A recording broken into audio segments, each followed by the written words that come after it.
But enough of this palaver. Let's get the show on the road. Hey, good morning, everybody. Goddamn. Oh, greetings. Salutations, everybody. 2 for Tuesday. Is it? It's 2 for Tuesday already. A twofer. I believe Jocktober's almost upon us. Jocktober. Wow. Nice. Seems like that month just keeps coming around and around and around, doesn't it? Round and round we go. Wowie kazowie. Right off the bat, we want to talk about Mike Francesa. Yes. We're obsessed with Mike Francesa and the fact that he fell asleep on his own radio show. It happens. Hey, you know, I don't think there's any excuse for it. It happens. You come in on a daily basis to do a program, and you owe it to the listeners. And the company. Thank you, Jimmy. Yeah. To just be on the ball. Have your sleep the night before. Get a good night's sleep. And be full of what I call piss and vinegar every day when you come in on the radio show. There you go. Well, the video of him falling asleep went viral. Made all the sports blogs. Yeah. And it's so obvious he fell asleep. Yeah. He was out for, I don't know, it seemed like almost 30 seconds. Yeah, he was out. And then he pops up. It's a visual, obviously. He pops his eyes up and looks around the room like, what the hell's going on? Like, oh, my God, I was just out of it. Like when you're driving and all of a sudden you doze and you wake up and you're looking out the windshield like, oh, my God, I could have crashed. Yeah. Yeah. Oh, hey, that's somebody else sleeping on the air. Wow, there's Anthony sleeping on the air. Hey, yeah. Oh, my God. I really do. Oh, you're talking about today? Just in general?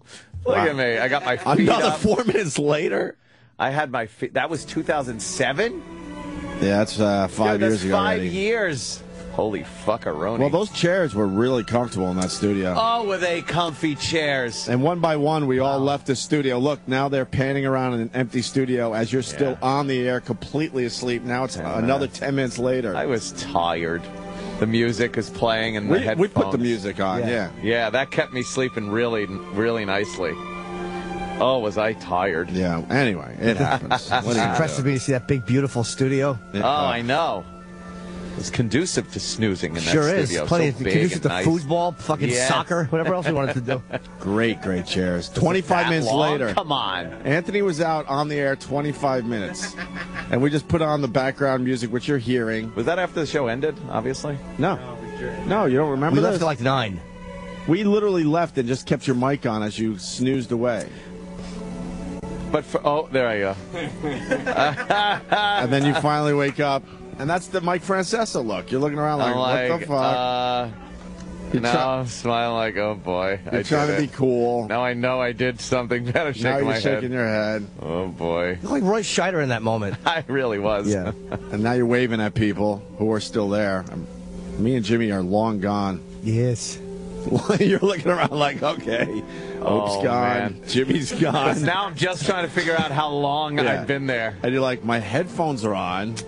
I'm in front of a mic. And now he is awake and throws his headphones. I should have known.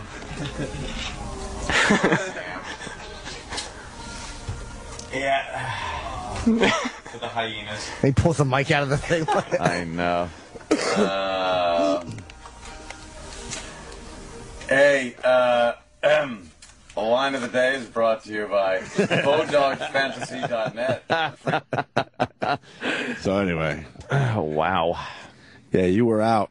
And then we one by one left. We put the music on, kept the mic on. That's something you can't do on regular radio. No. Whoa, that was something- close. Oh, boy. We got a spill. We got a spill. There you go. We got a spill. A little spill. Yeah. Thank God for those lids. Carlo, something happened here. Carlo. Something happened here. Yeah. It was so great. He spills that drink all over that woman. Yeah, let you bums get involved with it. Come here, darling. Darling, yo, something happened here. He hugs the guy's wife and spills her drink. That was so perfect. I always go to disaster. I always go to the Canadian PSA when coffee is spilled myself. He spilled my coffee. You bitch. Francesa is just a humorless douchebag. Yeah, he's a douchebag. He can't laugh at himself. That's the point here, and that's why we love his listeners. I would imagine we have some crossover with Mike Francesa's audience. We love his listeners. So basically, he falls asleep. It's so obvious he fell asleep, and he's still denying that he fell asleep. Matter of fact, I think I got the clip. We haven't played this yet. Believe me, this is going somewhere very funny. But first, we have to go to Mike Francesa, trying to explain to his audience that he did not fall asleep, even though the video went viral, and it's pretty damn obvious to pretty much everyone that he did. I wasn't going to address this, and often I don't like wasting your time and my time with nonsense, but since it has become a story, it was in the paper today, you know, and the only reason I'm doing this is because my wife won't talk to me until I do it. How about you just do it because it's funny and it happened and it's something everyone's talking about? What a douche. He's like, that's why he's not a funny guy, and he's boring, and that's why people hate him, because he's a smart sports guy, but he can't just go out and make fun of himself and go, what an ass I am. I fell asleep. I was up all night. Right. Yeah. My wife said to tell her, I guess so. He's like a giant, just a slug. Right. Just a big, dumb slug. Yeah, it made all the New York papers. I forgot about that, too. It was a huge story last week. Huge. So here he is. My wife won't talk to me until I do it. Sunday, when we opened the season up with the NFL Now, I did what I usually do. I got up 6 o'clock Sunday morning, came in here, did the NFL Now, went home, watched football. By the time my day's over, it's 1 o'clock in the morning. I'm fishing up after watching Denver and Peyton Manning, which was a pleasure. Sitting there in my office watching that on Sunday night. And then, as happens sometimes, you know, one of your kids get sick, which happened, and one of my sons suffers from asthma, Jack. And recently, as the weather changes, he has some exercise-induced asthma, and I didn't get to sleep Sunday night. So, you know, that happens as a parent. I mean, luckily I have healthy kids, and, you know, sometimes it happens. Now, when my wife got mad at me is because I didn't mention this when I came in here on Monday, and Monday morning when I put the kids to school, which I do every morning, I put them on a school bus. Jesus, she was what an fighting with me not to explanation. go. What a long-winded fucking explanation. Now it just sounds excusey. He's a good parent. So what? Big deal. Right. It's like, instead of just coming in and going out like, yeah, my kid was sick, I was up. He has to bring his son's medical condition on the air to excuse his own fucking sleepiness. Exactly. That's what he's doing. Because he can't show weakness. By the way, I listen to this and I go, holy fuck, the guy that does Mike Francesa for us. Perfect, dude. Holy fuck. He's perfect. you hear it? Oh, my God. With okay. It's him. Okay. It's him. Okay, all right. School, which I do every morning, I put him on a school bus. She was fighting with me not to leave early, which I did, and she said, you better get some sleep because you haven't slept. You can't go into a show. And I said, I've done it a million times. And she's like, you know, you're not 20 anymore. Well, I came in, I hadn't slept all night, and obviously I was dragging during the show, which led to me closing my eyes during a Sweeney Murdy interview and causing this hurrah, which none of us here knew about until yesterday, because people now accuse me of being asleep during the Sweeney because I closed my eyes during the interview, which I shouldn't have done. And I was exhausted. I hadn't slept the night before. Okay? And I've done that many times through the years. I mean, 25 years, I can tell you, not just when my kids were born, but many times. I mean, Dog and I did 25 hours in a row. There were many nights where I have come in here and not slept all night and done a show. But I can promise you this. I did close my eyes during the Sweeney interview for a minute, and it was on TV, and that's become this big bone of contention because I guess everything we do on the show does. But I can promise you, as you can go listen to the interview, I was never asleep. I promise you. So, and I'll promise I'll never close my eyes again, nor will I come in without sleeping because my wife says you can't do that anymore. So, obviously, she and Cherney, who knew about this, said, go in there and tell him what happened. And I'm like, somebody's business. But since it now has become a story, that is exactly what happened. But what a bore. Oh, my just God. Just admit you fell asleep. Yeah. That's falling asleep. I shut my eyes, you know. Well, his explanation just made it worse, is what we're getting at, because now people are pranking him. This is so fucking funny. If he had just laughed it off, nobody would want to prank him. No one would care. Yeah, he would own it. And that would be it. It wouldn't be fun to prank him. But knowing he's such a curmudgeon. Right. About the whole thing. So open and susceptible to prank. Yep. People are doing it. Yeah. And if we do share the same audience here and there, I hope you guys continue this because we're howling over here today. People love it. And the fact that it's televised. Yeah. Like, you go on YouTube and just watch this. It's hilarious. Yeah. So we found 2 YouTube clips. We got the first one here. The listeners of his radio show are not going to let this go because he wasn't honest. Yeah. He should have just said, all right, I fucking fell asleep. Fell asleep. Whatever. Ken on the call phone. What's up, Ken? Hey, Mike, how you doing? Good. Just want to talk about how I don't think the Mets are going to re-sign David Wright. But I also, real quick, I also know you're a big movie buff. And for the kids, you should probably watch the Smurfs because they probably love Sleepy. It's just like their dad. You know what I'm saying? Yeah, another real good joke. Yeah, I know it's great. Yeah, another real good joke here. He just can't laugh at himself. He's so cranky. We would ride this for a week. Oh, yeah. And just beat the fuck out of whatever Have it happened production to. put Of around course. it. Snoring sounds put in while people were talking. Oh, sorry, I fell asleep. It's the famous throwing someone under a bus, man. Yeah. Everyone gets a turn at that shit. Is there more of that call? Do you have more of the Smurf call? Oh, yeah, Where we he do. goes into the Yeah, go ahead. Yeah. He's an Perfect asshole. joke, because that's really, you know, that really ties into our audience, because we got a lot of 5- and 6-year-olds listening in our audience, you know? It really does works. You hit the audience right on the head, because that really is our core audience, the 5- and 6-year-olds. You know, right after they get out of nursery school, they're dying to get to the phones and get to the show. Well, Charlie in Queens, what's up, Charlie? Hey, What's up? how you doing?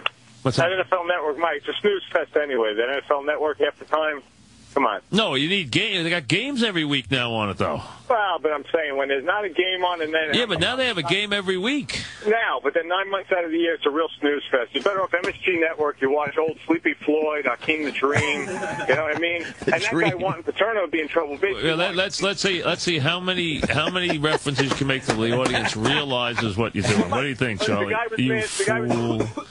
What a fool. What a fool. People are just stupid. I mean, they're just silly. They really are. Justin in Queens. What's up, Justin? Hey, what's up, Mike? What's happened? Listen, I'm in the car listening, and I just heard the interview with Ojeda. Mm-hmm. By any chance, did you fall asleep? Okay. Got anything else you want to add? No, I gotta be honest. Your eyes were hilarious on that thing. Anything else you want to add? Mike, it was priceless. Mike, Anything else you want to add? I do, but Mike, Your eyes are priceless. And he's having fun with him, going, look, it was Mike, it was priceless, come on. Yeah, and he still won't budge. He won't. He still won't get that stick out of his ass. Can't just laugh it off. Anything else you want to add? Mike, it was priceless. Mike, Anything else you want to add? I do, but Mike, Do you want to add anything else? I'm asking you. I asked you once. I'm asking you guys. You want anything else you want to add?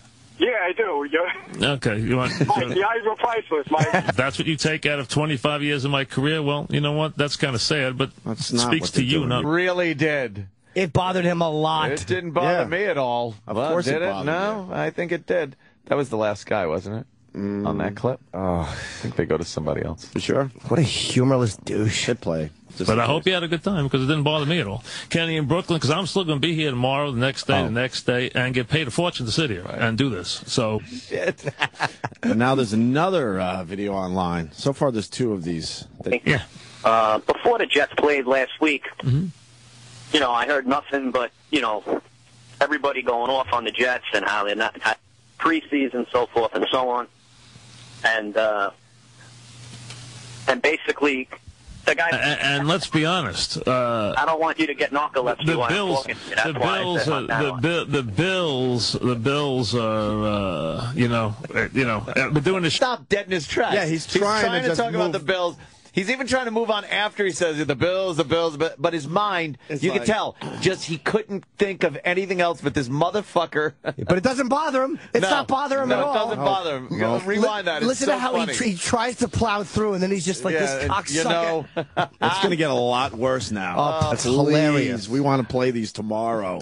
Because one of you guys will get him really going. He will lose his fucking mind. The Bills are, and now we're going to talk about 12 seconds, okay, when I was up all night. So that makes a lot of sense. We've been doing a show But, 20. what I'm trying to Why don't you say add is, up the Mike, hour? is Why don't they add up the hours, everyone's you saying the jerk? Bills aren't a 25 hours. Anybody say that I've only before done. we play the Jets? Well, you Before know we what? play? Yes. Mike on Long Island. The next one is gone. Well, you're going anyway because I'm not in the mood. Mel and Bayside, go ahead, Mel. Mike, I'll give you a Dodger. Prank you. Hey, I like how he goes, the next guy is gone. And he goes, no, wait, you're gone too. Yeah. Yeah, you're fired. I'm fired? No, you're not fired. You're fired. How great is that? That is making us howl this morning. Oh, fucking Mike. A little bit. Mikey. It won't hurt. Because they wouldn't do it if he just acknowledged it and owned it and goes, yeah, you know what, I was up, I'm an ass. And just goofed on himself a little and laughed at one call. Have a whole segment about it and just fucking run with it. Play snoring sound once in a while. Yeah, let the listeners get it out of their system, and that's it. Let them beat you up a little bit, and then they'll be done with it. Is there any more clips? Those are the two I found last He's time. the best guy to prank because he's such a twat. Oh. Yeah. Oh, yeah. I bet it's impossible to fall asleep like when he was working with Mad Dog, though. Try to fall asleep with that. Hey, we're talking about the Yankees baseball now today. Get a half game up on the. You just shut up. Holy shit, I can't sleep. Mad Dog was his Red Bull. Yeah. Holy fuck. How do you deal with that in your ear for 20 some odd? One time, me and Dog. Me and Dog. Dog. Well, you know Dog. If you find any more, let us know. There of all the papers today. Native tits. Why do you want to? I think why? Because I think it brings me back to a kid when that's what you got to see at first. Yeah. Yeah, man. National Geographic shit. Yeah, it was. I guess Kate Middleton and that Prince Charles. I don't know what these two do. They just travel around. They just travel around and people.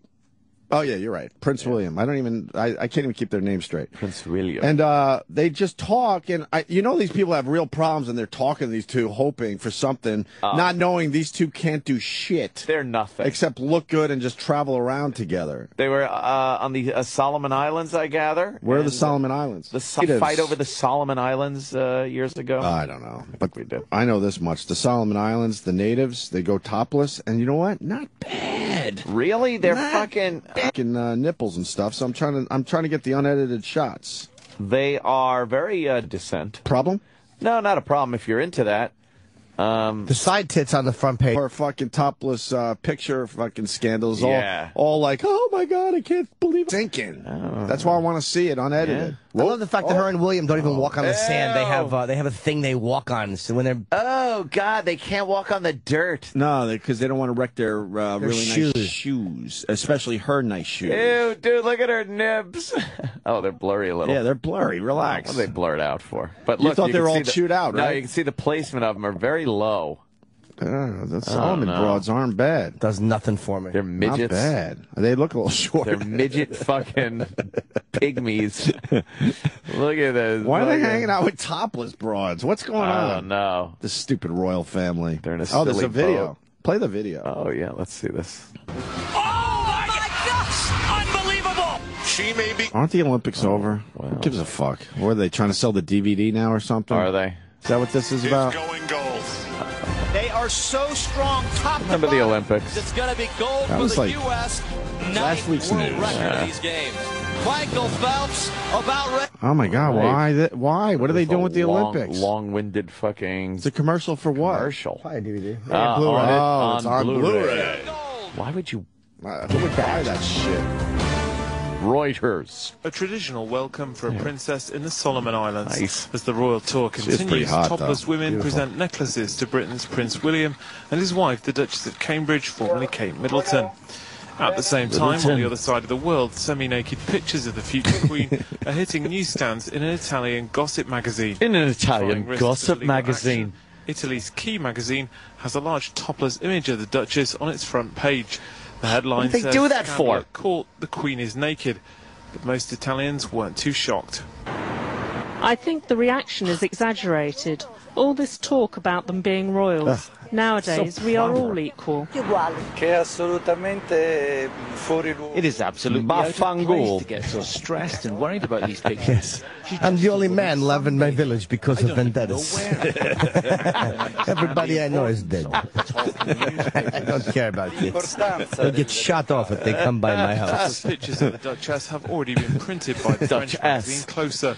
The royal couple are launching legal action against the publication, saying the Every pictures black are guy a with breach grey of their hair looks like privacy Nelson and seeking Mandela. an injunction and damages.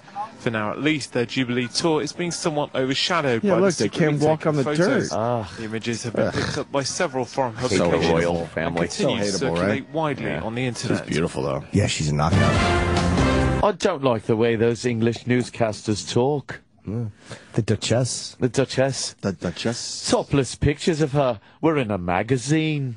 Especially if you got graphic. They're showing her big, thicker-than-average nipples and down to her pouty pussy lips. The pouty lips of her sex. Pouty pussy lips.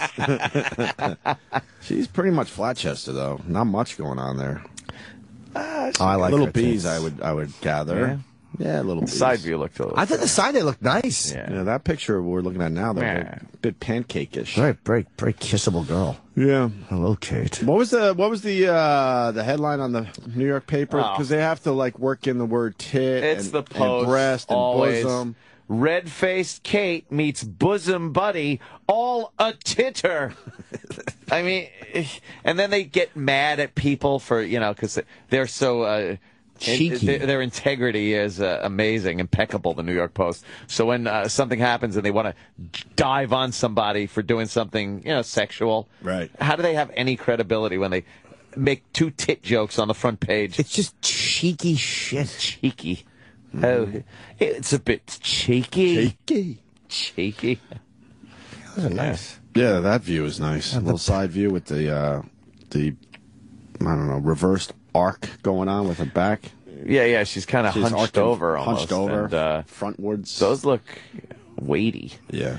Like, you picture that. You can picture going like this. Holding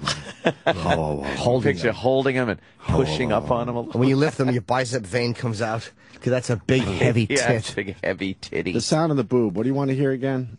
There was like a chunk-ka-chunk. That's about it, though. Yeah. Just a little. You want to tap the side and hear. What's a bad one? The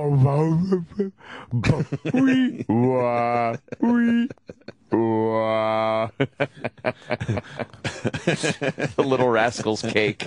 You don't want that sound. I think it's that's all. Yeah. That's it. It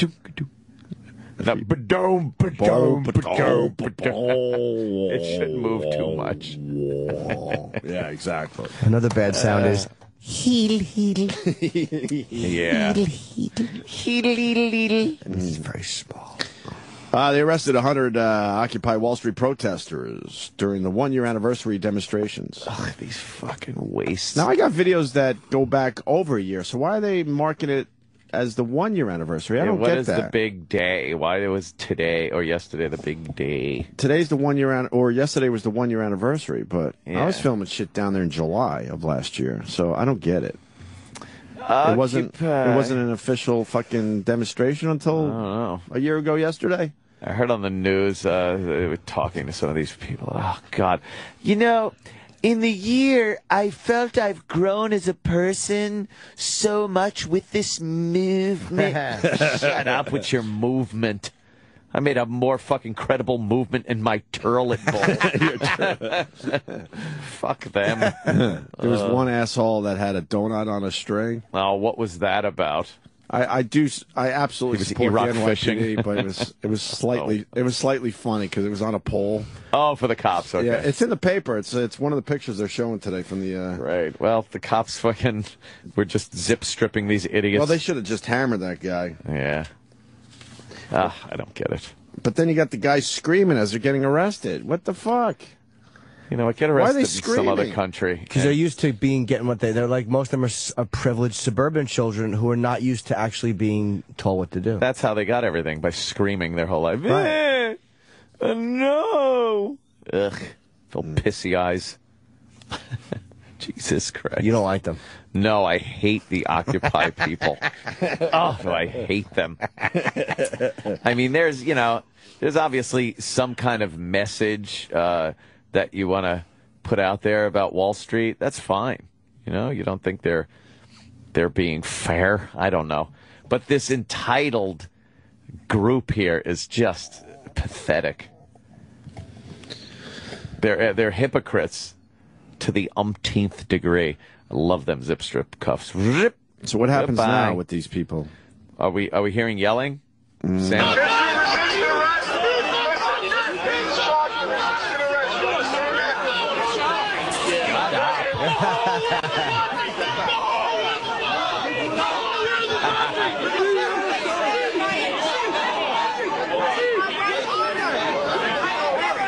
Was that guy trying to say the whole world is watching? Oh, God, that sort of worked a year ago.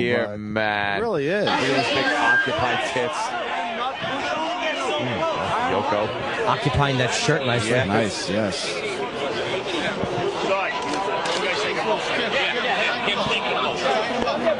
Man!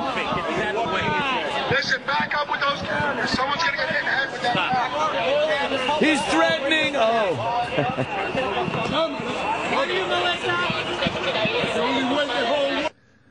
You want the whole world? He was going to say whole world again. Oh, God. They are so pleasant when they arrest those people. How about a nice fucking Mideastern protest arrest where they cave your fucking skull in or fire real or rubber bullets at you? Mm-hmm. Man! Oh, now they're saying over 180 arrests. All right. Yeah. So they arrested everyone that showed up. It was a pretty decent crowd down there.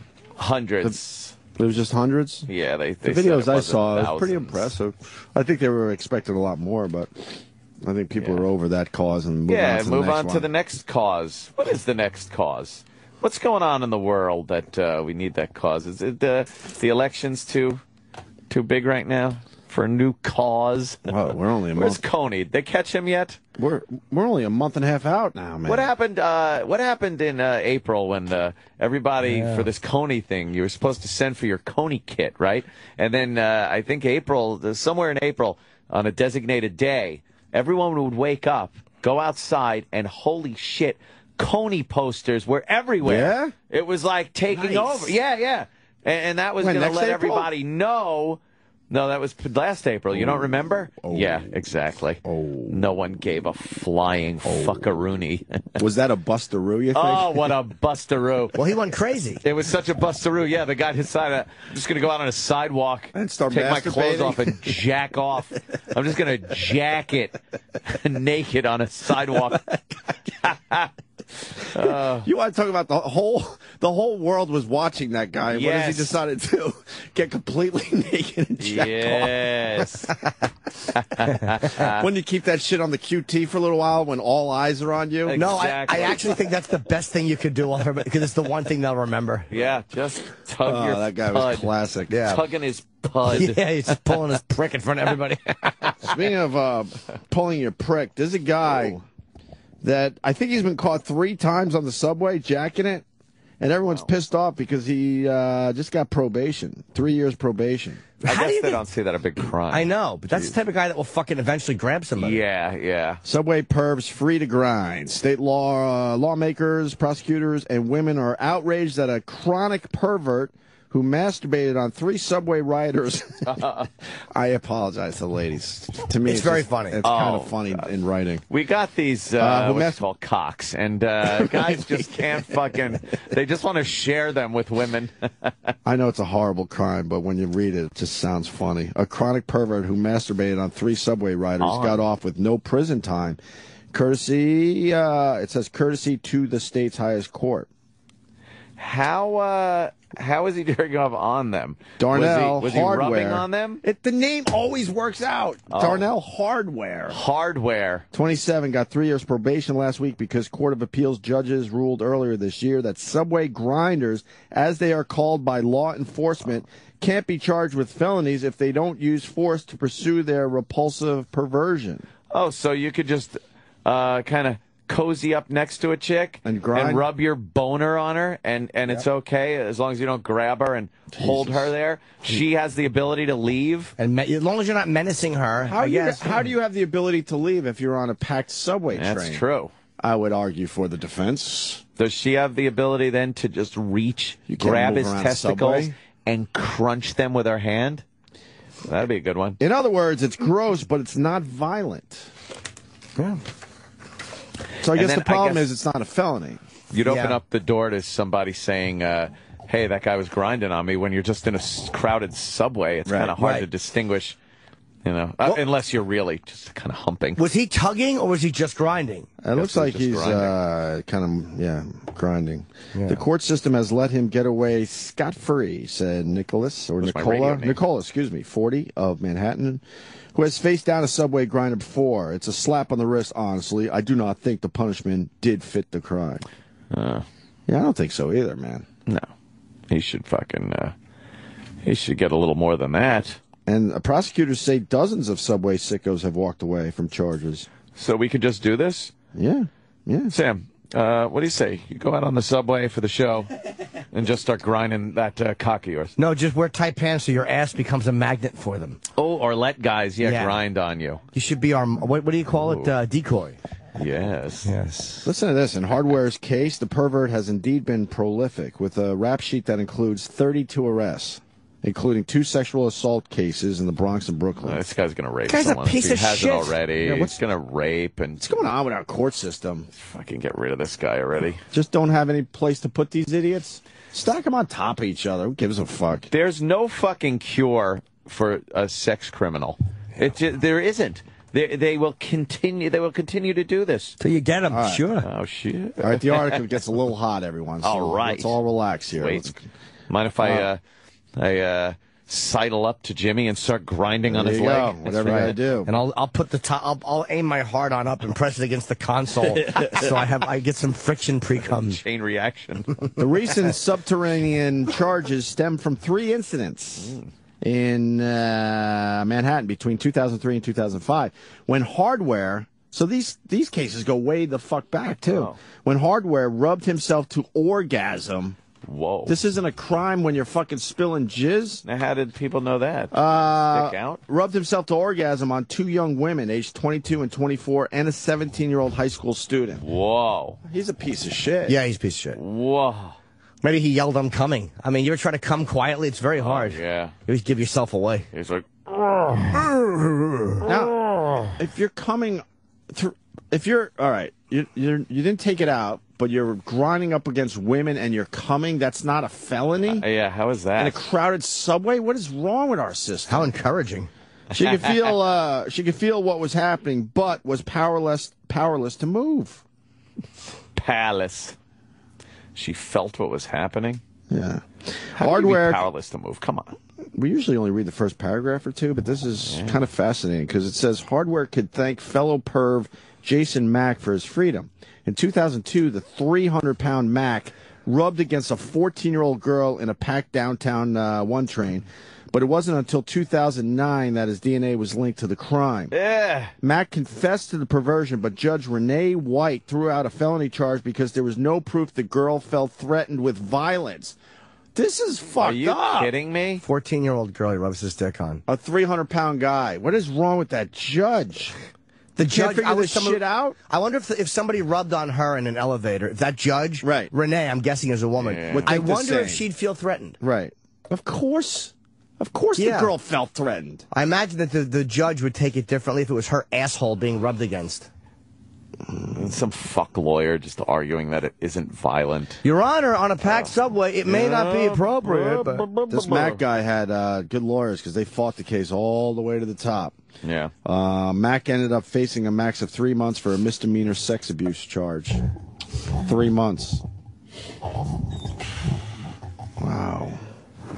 How do you come just from rubbing on a fucking train like that? Jesus. Wow. I'm surprised. Called frottage. Frottage. That seems... you weren't a dry humper? It's pretty easy. Back in the day? Not to orgasm, no. I've covered my pants a couple times. Yeah, I have. No, I have no problem admitting that. In strip clubs, though. You get a nice dry humping going? Oh, no. I need ass cheeks on the dick going with a rhythmic rubbing. Come on, Sam. Help him out. You want to just do it just for the show? For the show. For the show. I don't want to rub you. Why is that one little thing of hair sticking down there? It's come off. Yeah, just cut that. No, rip it off. You just tuck it in the top. There you go. Tuck it away. So I guess that's it for this case. That's just amazing. We learned something today. You could pretty much grind up against a girl in a subway in New York City as long as your penis is not out. You could spill jizz in your pants and you're not going to go to jail most likely. Have fun. That's pretty fucked up. Have fun out there, boys. Something doesn't seem right about that one, obviously, even if there's been too... Girls never fucking just spread and go on your leg and start humping away. That'd be amazing, wouldn't it? Wouldn't that just be amazing around the subway and some girl starts doing that? You'd fucking take her out to dinner. It wouldn't even be an issue. Yeah, You'd be like, oh, these pervert tried to... Therein lies the difference, ladies, in everything in life. That is everything that is different about men and women. You could put right there in that moment on a subway. If a guy is humping your leg, and if a girl is humping a guy's leg, spells out the whole relationship. Same shit with teachers and shit. Yeah. You know. Most guys don't mind if the female teacher is having sex with them. Well, they always yap about it. Yeah, that's the mistake they make. They start yapping to and their then friends the one about nerd it. has to tell everyone. Nerd. Yeah. One tattletale. Tattling. Yeah, telling tall tales. Out of school. Snitch. Who's telling tales out of school? Yeah, you're supposed to keep secrets. They're healthy. You don't go snitching. Oh, he put his knees on the side of my head on the mat while I was napping. Shame is supposed to be buried. Yeah, he put strudel in my eye. Strudel. While I was napping. He gave me milk nickels for milk money. He put his knee on my ear. It hurted. It's unsweetened strudel ice. Yeah. Go ahead, I'll make its vitamins. Vitamins. Hey, we have the Mitt Romney audio. Mitt? Huh? The justification or the There's actual... 2 clips now. There's the one where he was secretly recorded saying what they say are bad things about some of these... I don't have either clip in front of me. These bums. I call them bums. Isn't this some... this is a big story. Where's the audio clips? I don't have them in front of me. Yeah. Where's You got the clips. Everyone's talking about this, and I don't have it in front of me. Yeah. E-Rock? Where's the clip? E-Rock, did you fail us? No. Where are the clips? I'm working on Where are the clips? Where are the clips? I'm finding them right now. But should I have them in front of me? Theoretically. Theoretically, shouldn't they be front and center? I would, yeah. It's a big strong story argument today. you could make. People are saying this is going to really fuck up Mitt Romney's campaign. What do you have to say? Well, I don't have the clips. Where are the clips? Are they in front of you, or? They're not in front of me. You mean the secretly taped Mitt Romney conversation? I don't have it in front of me. I'd probably think that would be a good one to have. That would be a biggie? Well, did you check in front of you? I looked in front of me. I don't see it. Oh, man. Let me see what I got in front of me. Kid pretends to be a disenfranchised Obama supporter, tricking Fox News. I got that. That's a fun I one. heard that. It's like kind of just goofy. Was he tricking Fox News, or is he just a goofball guy? I don't know. I saw that. I need the Romney clip. Where is it? You still don't have it? Clip. No, all Holy the clips are fuck now balls. I have Oh, we're 4 gonna- different copies of him justifying the clip. Yeah. Where's the clip? It was everywhere yesterday. Go to BuzzFeed. I know, wow, he said... I know BuzzFeed has it. He said there are 47% who are dependent upon the government who believe they're victims. What he said is not terrible. I mean, it's not stupid if you're campaigning, but... Yeah. It's not the smartest thing when you're campaigning and you got swing states, but I appreciate... I was going to say I appreciate his honesty, but the problem is he wouldn't say that if he knew the mics were on. Right. I hate all of them. I swear. I don't lean either way with these guys. I just love to hear it. Yeah, well, I don't have it in front of me. Where's the clip? I got the clip. The good thing is no one thinks they're the people he was talking about. You never think you're the part of the what he's talking about. Like, oh, he's talking about those people. So you're like, I'll still vote for him. I agree. It certainly is one of the problems in this country that a lot of people don't pay taxes. Yeah. But when you're campaigning, that probably will hurt you. Because most people don't want to pay taxes. So Hells no. I would so not pay taxes if I could. Oh my wonderful. God. It would be awesome. And he also said something about Mexicans. I don't have the clip. Oh, boy. We have the clip? I got the clip. 5 minutes too late. Ah, It's all about timing. fuck. You want to play the clip? I got it if Play you want that it. goddamn clip. Let's hear it. There are 47% of the people who will vote for the president no matter what. All right, there are 47% who are with him, who are dependent upon government, who believe that they're victims, who believe that government has a responsibility to care for them, who believe that they're entitled to health care, to food, to housing, to you name it. But it's an entitlement, and the government should give it to them. And they will vote for this president no matter what. And I mean, the president starts off with 48, 49, 40, he starts off with a huge number. These are people who pay no income tax. 47% of Americans pay no income tax. So our message of low taxes doesn't connect. And he'll be out there talking about tax cuts for the rich. I mean, that's what they sell every 4 years. And so my job is not to worry about those people. I'll never convince them that they should take personal responsibility and care for their lives. What I have to do is convince the 5 to 10% in the Senate that are independent, that are thoughtful, that look at voting one way or the other depending upon, in some cases, emotion, whether they like the guy or not. Okay, can I start? He's totally right. But can I start by saying this? I like that version of the guy. Yeah. What happens to him when the fucking cameras go on? You go into campaign mode. But what happens? That's a completely different guy. That's a guy. I'm not saying I like. Well, I think he's being honest. He's right, and he is right with what he's saying. But the confidence of how he says it. Yeah. What happens when he goes on TV? I guess he's acting on TV and trying to play this character that he's trying to hide that votes. guy. He's trying to hide that guy. Holy, that's a different guy. He's hiding that guy. But that's not heartless. What he's saying is that people that Obama's going to get don't care about lower taxes because 47% aren't paying them. Yeah. Right. That's the truth. Yeah. You don't have to make a judgment on whether he's right or wrong. He's totally being honest there. Right. And I think it's very accurate what he said. But he didn't know, the mic was on, obviously. What was he talking? Because he was talking to people. He wasn't like just talking to in an elevator. Where was he? At a dinner or something? Somebody was a fucking telltale. They're right, though. I like that. That actually makes me like him more. Yeah, that's it's the truth. Wow. What else did he's more, he right? needs those undecided voters. That's the full clip. What? That's the full clip. It's supposed to be. He said something about. But what I find Mexicans. What I find fascinating is he's not stammering through that or anything. You know? Yeah. He's in the moment. Knows exactly what he wants to say. He makes his point very clear. Wow. We haven't heard that guy on TV once. I want to know where he goes. And had my dad been born Mexican, and had my dad been born of Mexican parents, I'd have a better shot at winning this. But he was unfortunately born to Americans living in Mexico. I say that jokingly, but it would be helpful to be Latino. Again, that's going to sound terrible, but he's telling the truth. Right. Yeah, probably. Yeah, I like that clip. Wow. Yeah. That was very interesting. Oh, he was talking to wealthy GOP donors. Right. Well, that's how he feels. Yeah. But that point of view would be a rough one to get votes. That's why these guys are all just bullshitting all of us. They're telling us what they think we want to hear. Well, campaigning is, an art form.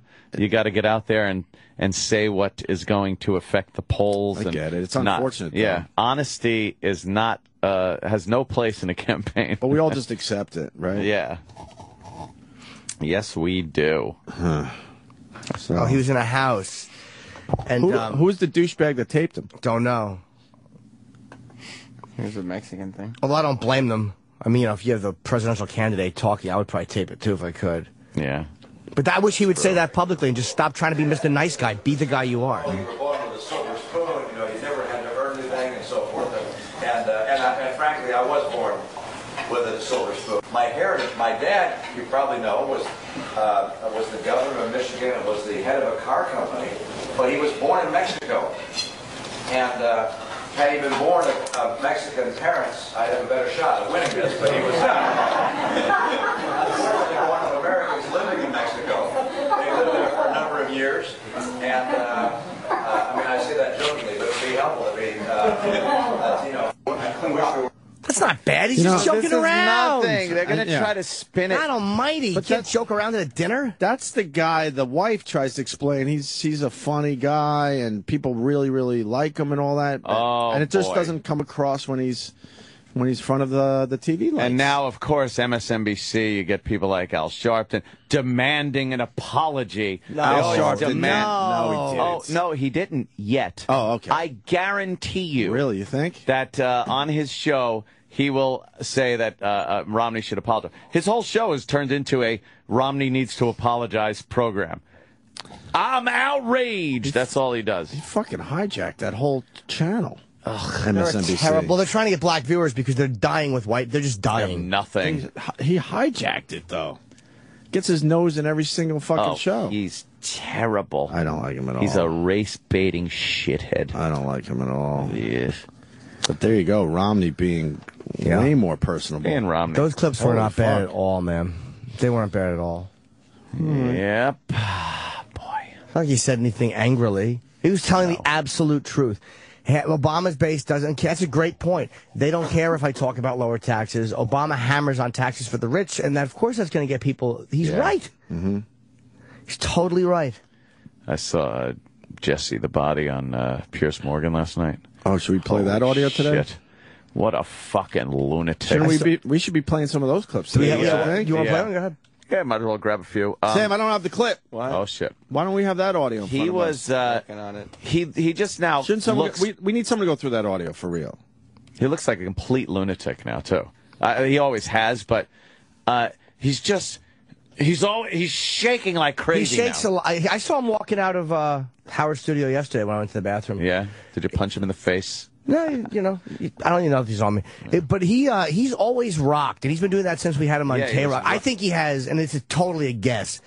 If it's not Parkinson's, it's something, because it might be a nervous thing, or it might just be... He rocks more than shit. He rocks a lot, which, you know, again, my first thought was autism. His head's going. But yeah, he is shaking a lot, so he may have something going on, because... I've noticed that since K-Rock. It's gotten worse, you think? I don't know. Yeah. But I've noticed that he's much jumpier. Can we go back, Jimmy? I'm sorry, because this is live. I want to see how MSNBC handles the audio we just played. They're playing it right now, and of course they'll comment right afterwards.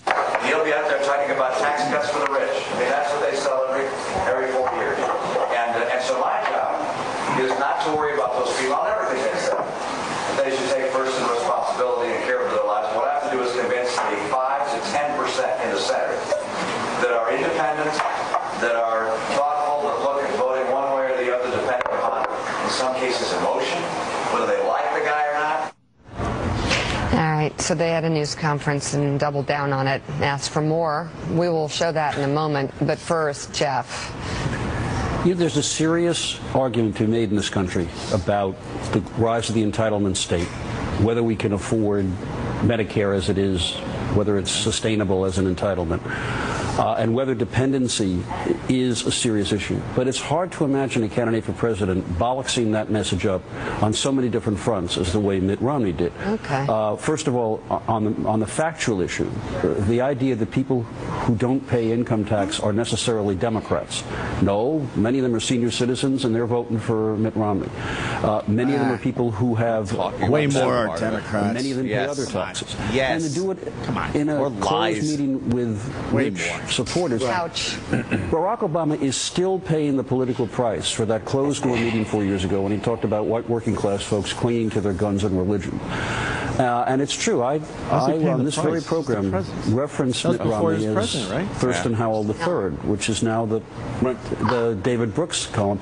That's exactly, you cannot imagine a more destructive message at this point. So, Eugene Robinson, can you take this a step further?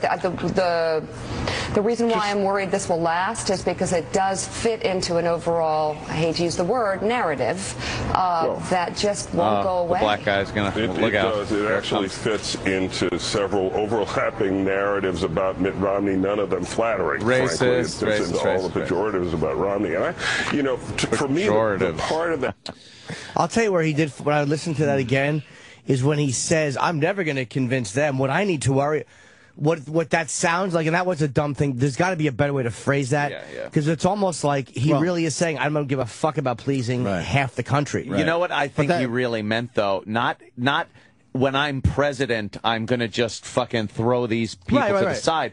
He was saying to win this election, he can't convince these people to vote for him no matter what he does. It's not once I get in, I'm going to just concentrate on these people and these people go fuck themselves. Yeah. He was talking about the election, not the presidency. He's trying to figure out how to get those people to vote for him. And that's completely... And he's starting to realize that's going to be really tough. Yes. Here's what the smarter message would have been. A smarter message would have been, what I have to do is convince that 5 or 10% that's typically in the middle, and the other 47%, I have to convince that I'm going to help them get back to work. I'm going to help them get back on their feet. That would have been a smarter way to do that, even in that situation, because you have to know you can always be taped. The smarter message would have been to have that discussion in the middle of a desert after everyone was packed out. After everybody's naked and in the water in a pool. That would be the smarter way to do it. He didn't realize he was being taped. You got to remember that. Yes. So, Stunt Brain wants in badly. Okay. Wants to talk about Romney. Stunt Brain. Good morning, fellas. How Hello. Good morning, you right-wing freak. Yes. I happen to be much like you, Opie. I do stand as a registered independent. I just tend to vote on a more conservative angle. All right. Fair enough. What do you got there, Mikey? Well, this tape's been out for a while. That's the weird thing. And why did it pop now? It was recorded last May, and we've got the background on the Blaze. This came from the fundraiser at the Boca Raton home of a private equity manager named Mark Lader. And Mother Jones magazine got a hold of it, and they've been kind of sitting on it. Well, they'll probably want to use it to damage him now a month out. Yeah. Yeah, they're probably waiting for full effect. Yeah, this is a key moment, and especially in the aftermath of the embassy mess and what's going on there, because there's a huge story breaking out of this that Obama bungled the embassy mess, and now he's talking, or State Department is talking about releasing the blind sheikh in hopes of calming down all the... Wow, they can't release that fucking piece of garbage. Who's even mentioning that? We got a confidential source from the State Department contacted us yesterday to tell us that the negotiations were underway, and we're trying to get an on-the-record statement from someone on the Foreign Relations Committee. It should be coming out today with confirmation. If they fucking even are considering that, what a fucking travesty. Well, that would certainly... There's no way. Well, my humble opinion. Here's this country would be outraged. Holy fuck! Right before election, would they?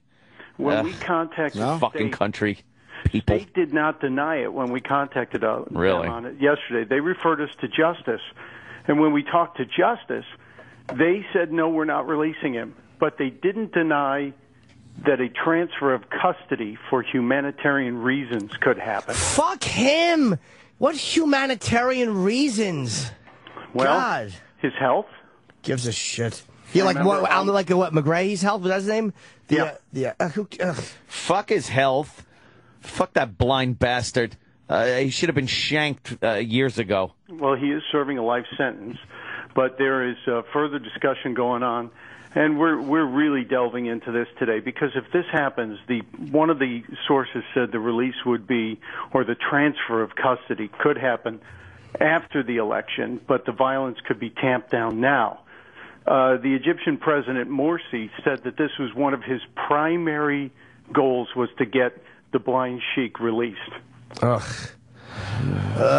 just such a soft country. That really bugs me. When that's all in the background churning away and Mother Jones releases this tape, it takes all the focus off of what's going on in the Middle East. Right. Yeah. But Romney was dumb, because he should have phrased that differently. You have to know that you could be taped at any time, and it's just not the smart way to say it when you're trying to fight for 5 or 10% of the people. It's just not a smart way to phrase it. Yeah, and that 5 or 10% really comes down to like 2 million or 1 million voters. And those guys are really going to get a lot of attention. And right now they're getting attention based on this issue. And how many of those 1 to 2 million are in the 47% that pay no federal income tax? Right. It's a big question. Yeah, wow. Romney sounded very different in that clip, didn't he, Mikey? Yeah, he's not worried, like you said. He's able to speak his mind and speak freely, and he's off the cuff. He actually is pretty engaging in those moments. He really was. And you wonder if he's just concerned when he's in public about saying something foolish and that he holds back. And he wants to hide that guy. He doesn't want to look like a rich white guy, but he is a rich white guy. But he's trying. He doesn't want to sound like that because he knows that it can be eternal. So he's a bad actor. He's just acting in front of the American people when he's on TV. Well, he was an effective CEO. He's a guy that can make decisions. Well, you heard that in that clip. I could tell that guy does very well with companies.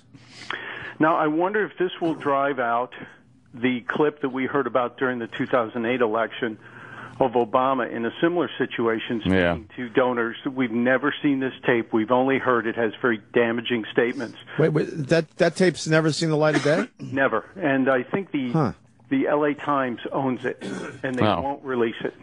Will they release the transcript? No. Why not? So it's just a rumor that he said all this shit? Right now it's a rumor, and we don't know anything. Technically, because it sounds like it's not. It actually happened. But. What's the L.A. Times commentary on whether they have it or not? Yeah. They're denying that they've. I think they've said they don't have to release it, but there's questions whether it's there and how bizarre the comments are. But it's just amazing to me that this happens, and yet everyone seems to forget about the discussion of that tape with President Obama. So until it comes forward, we can't say anything that's on it. But I think we need to watch what's happening about the State Department issue, the blind shake, and how we're handling the Middle East, because to me that's very important and much more important than comments to a few donors. Exactly. Right. Well, I mean, some people would think that, like, when you're commenting privately, if you're overheard, that's the real you. That's why when I hated Jesse Jackson and Al Sharpton so much, when Jackson was on O'Reilly and he mumbled into the microphone, and even Fox buried this, that Obama, he's talking down to niggas, I'm going to rip his balls off. Yeah. And Sharpton goes, well, that's not the Reverend Jesse I know. If he says it privately and is overheard, that's the real guy. Of course it is. So it's got to work both ways. Yep. And it does. And the DNC, the RNC chairman, Reince Priebus, has supported Romney on this. And he's saying, he wasn't speaking anything that wasn't true. There's 46.7% of the population pays no taxes.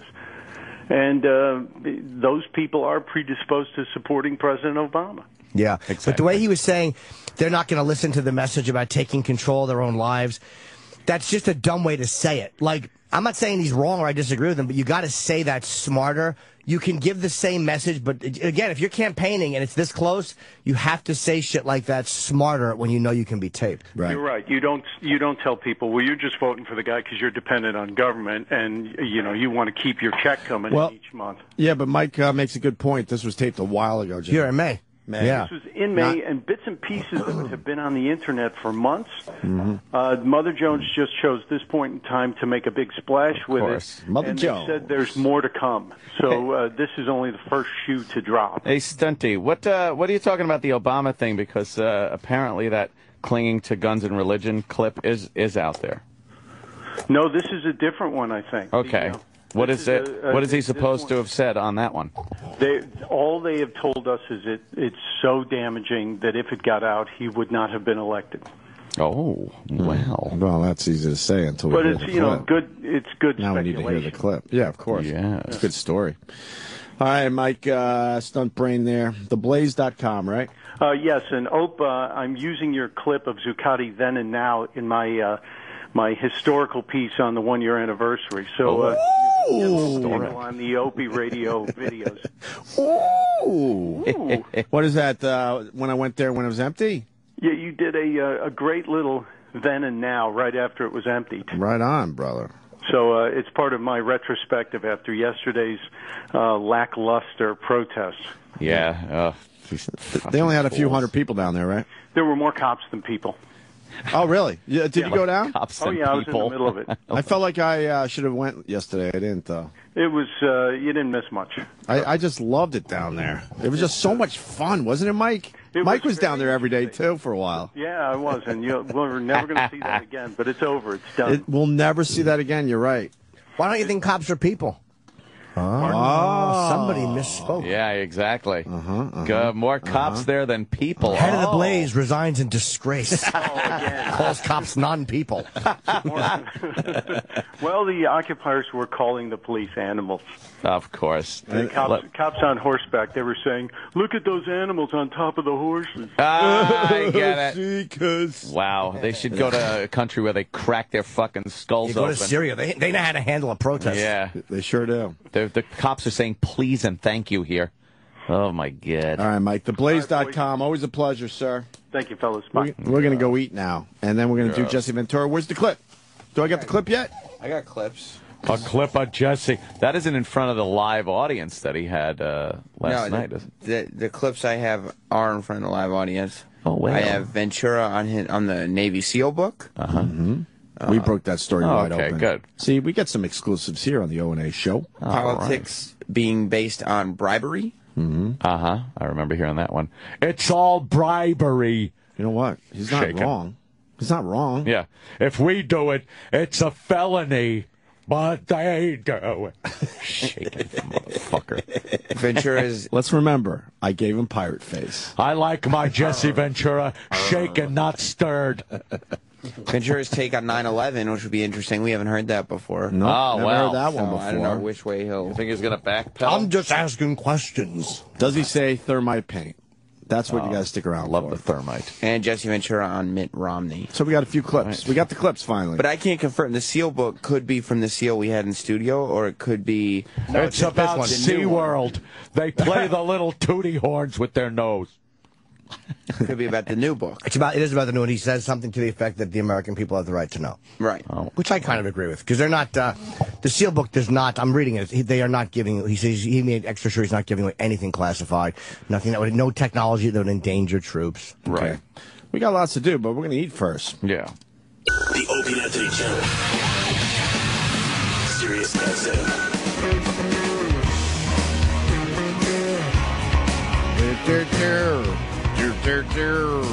We don't do E-Rock Spit anymore. I guess he decided to drop it. Well, certainly you're not talking about weight. No, he means the thing that helps them control his harness. That bit. You want to know what happened on this date? For the hell of it. For shits and giggles. Patty Hearst was found. I don't know. That's not on my list today. Yeah, I saw it on the news. Britney Spears and Kevin Federline were married 8 years ago. Remember them? Mm-hmm. The Post and Brokaw received their anthrax letters on this date 11 years ago. 11 years ago? How's that possible? I'm still waiting for permission to open it. Is anthrax letters. Yeah, remember that what that did to all the mail that we used to get? Everything was opened. Oh, my God. Then everything was opened when you got it. I know. Everyone took our drugs. Yeah, what the fuck? That our listeners would mail to... What? Huh? What? I don't remember that. Who said that? I don't remember that. Bom, bom, bom. Dude, I was so scared. I was living with Florentine, and I didn't open my mail for a month. I was terrified. You were? Yeah, about anthrax. Why would they help you? Jim Norton. No, because I was afraid it was going through a similar post office. Oh, yeah, that's true. Fair enough. Fair enough. So what did you do with that mail for a month? I mean, I eventually opened it, but it was piling up outside my bedroom door. See, this is why we do anniversaries. See, it gives a little material. It sparks a thought. It sparks a thought. Like I didn't know Jim Norton didn't open his mail for a month. That's kind of strange to me. Yeah. Did you eventually open that mail? Oh yeah, it was all like phone bills and stuff like that, and things of that nature. Well, things Opie doesn't pay. Yeah, that's true. If you pay your bill. Pay your bill. Yeah. Oh, man, I'd smack that bitch. And I don't smack broads. I really don't. Smack a bitch. I don't smack broads, but I would smack that bitch for saying that. I pay my bills. I pays my bill. Member of KISS, the members there of KISS appeared on MTV without what? Without what? Their hats. Oh. They always wore cat diesel fuel hats. Without their hats, 29 years ago. Very good, Jimmy. That was 30 years ago, man. 29. Wait, let's slow down a little bit. J.J. Johnston, I think, is who they talked to. J.J. Jackson? J.J. Jackson. I'm sorry, I always fucked it up. Yeah, J.J. Jackson. The late J.J. Jackson. Yeah, the only VJ, former original VJ to be what they call dead.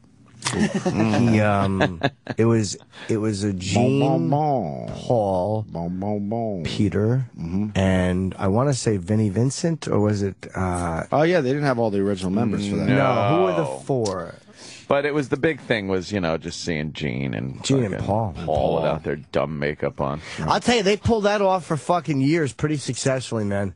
Here's a decade. After 10 years together, exclusively Wait, here can on you pause MTV this evening, they were only together 10 years at this point. What? You hear that? Yeah. After Holy 10 years. Shit! That's fucked up right there.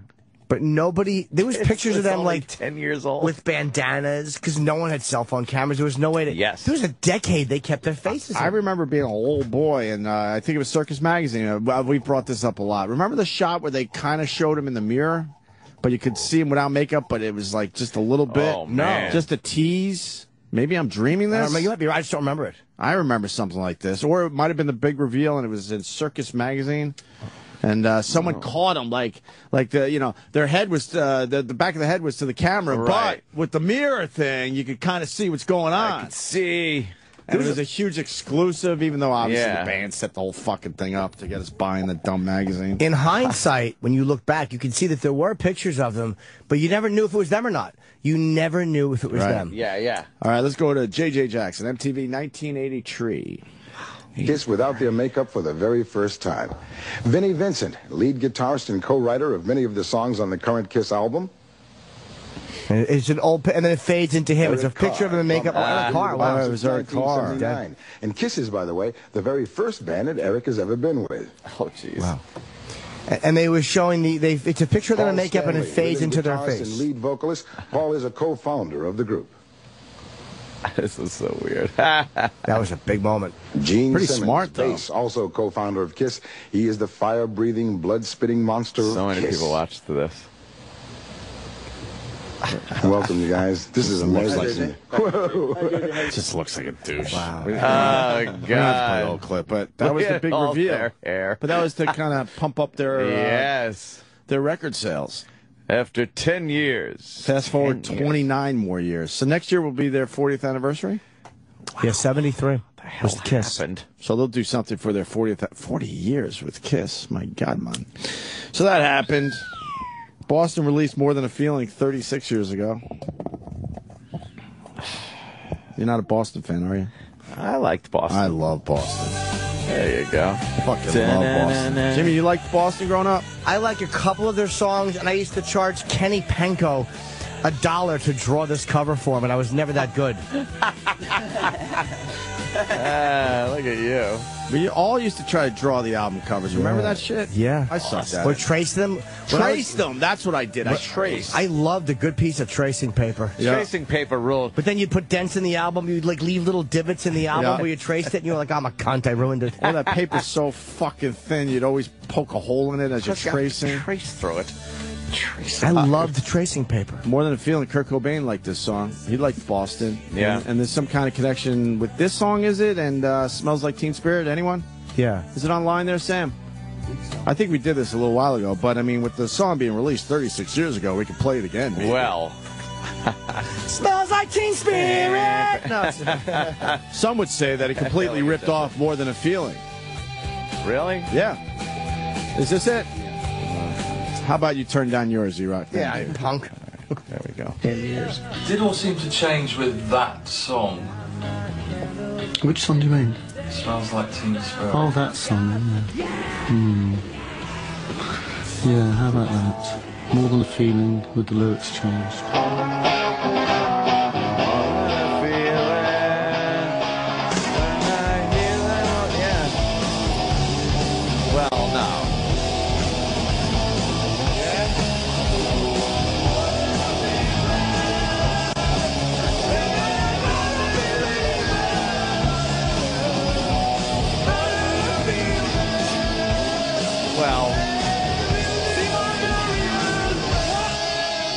Probably being dubbed in. They're goofing. They're just goofing around with it. Yeah, but this has been said a lot. Is this, yeah, but it's so... Is this... I don't know what I just heard. I'm mad now. I heard Nirvana. I hate when we let around. down the listeners. I don't know what happened there. That was Nirvana goofing around before they were going to play "Smells Like Teen Spirit" and singing "More Than a Feeling." Oh, I thought they were dubbing the two songs together. No. So what the fuck? They also played "Do You Love Me" by Kiss once, goofing around. I think mocking the song. But some have said that "More Than a Feeling" is a lot like Teen Spirit. Yeah. Where's that clip? By Courtney. Where that clip? I think this is the one that surfed around. Like, I think they were acknowledging that people were saying that, so they played them back to back like that. Oh, really? Yeah. I mean, they thought it was funny. I didn't hear anything there. Yeah, that was just kind of... That was just noise to me. Around. Jimi Hendrix died today. You kidding? 42 years ago. He'd only be yeah. Our whole lives, 69. Our whole lives, we've known him as dead. The fact is, we're older gentlemen. This guy would only be 69. Well, that's kind of old for Jimi Hendrix. Yeah, but think about it, though. He's a guy that absolutely could still be alive. 69. He could have been. Man. He got his shit together. That was in 69? No, he would be 69. What year did he die? 42 years ago. 70? So that would be 70. 71. How come I do have some recollections of things like the moon landing? Because you're old. I know. But I don't remember hearing Jimi Hendrix died. Because Hendrix didn't matter to you yet, probably. Right. Well, the moon thing was like... And I don't even remember hearing news about, like, Woodstock. I didn't know shit about music. I only knew what my sister was listening to, and she was more into pop music. I remember hearing the Beatles broke up. Yeah. But you didn't discover your own music yet, that's why. No. I remember watching Apollo 7 in school. Yeah. In like, no. I forgot what grade I was in. They rolled the TV in? They rolled the TV in. 11th. You watched it before you went to prom? Did you? Yeah. Did your prom have a space theme? How old are you? Why won't you admit it? What's going on? Shit. You've been lying about your age, I think. Funny. Apollo 7. So there's this day in history. There you go. I think there was somebody famous on Apollo 7. Like one of the astronauts that everybody kind of knows. Yeah? Who was on that? Which one? I'm trying to think. Herb Schempp. Oh, was it Herb Schempp? He was a great astronaut. Later went on to... was Lovell on 7?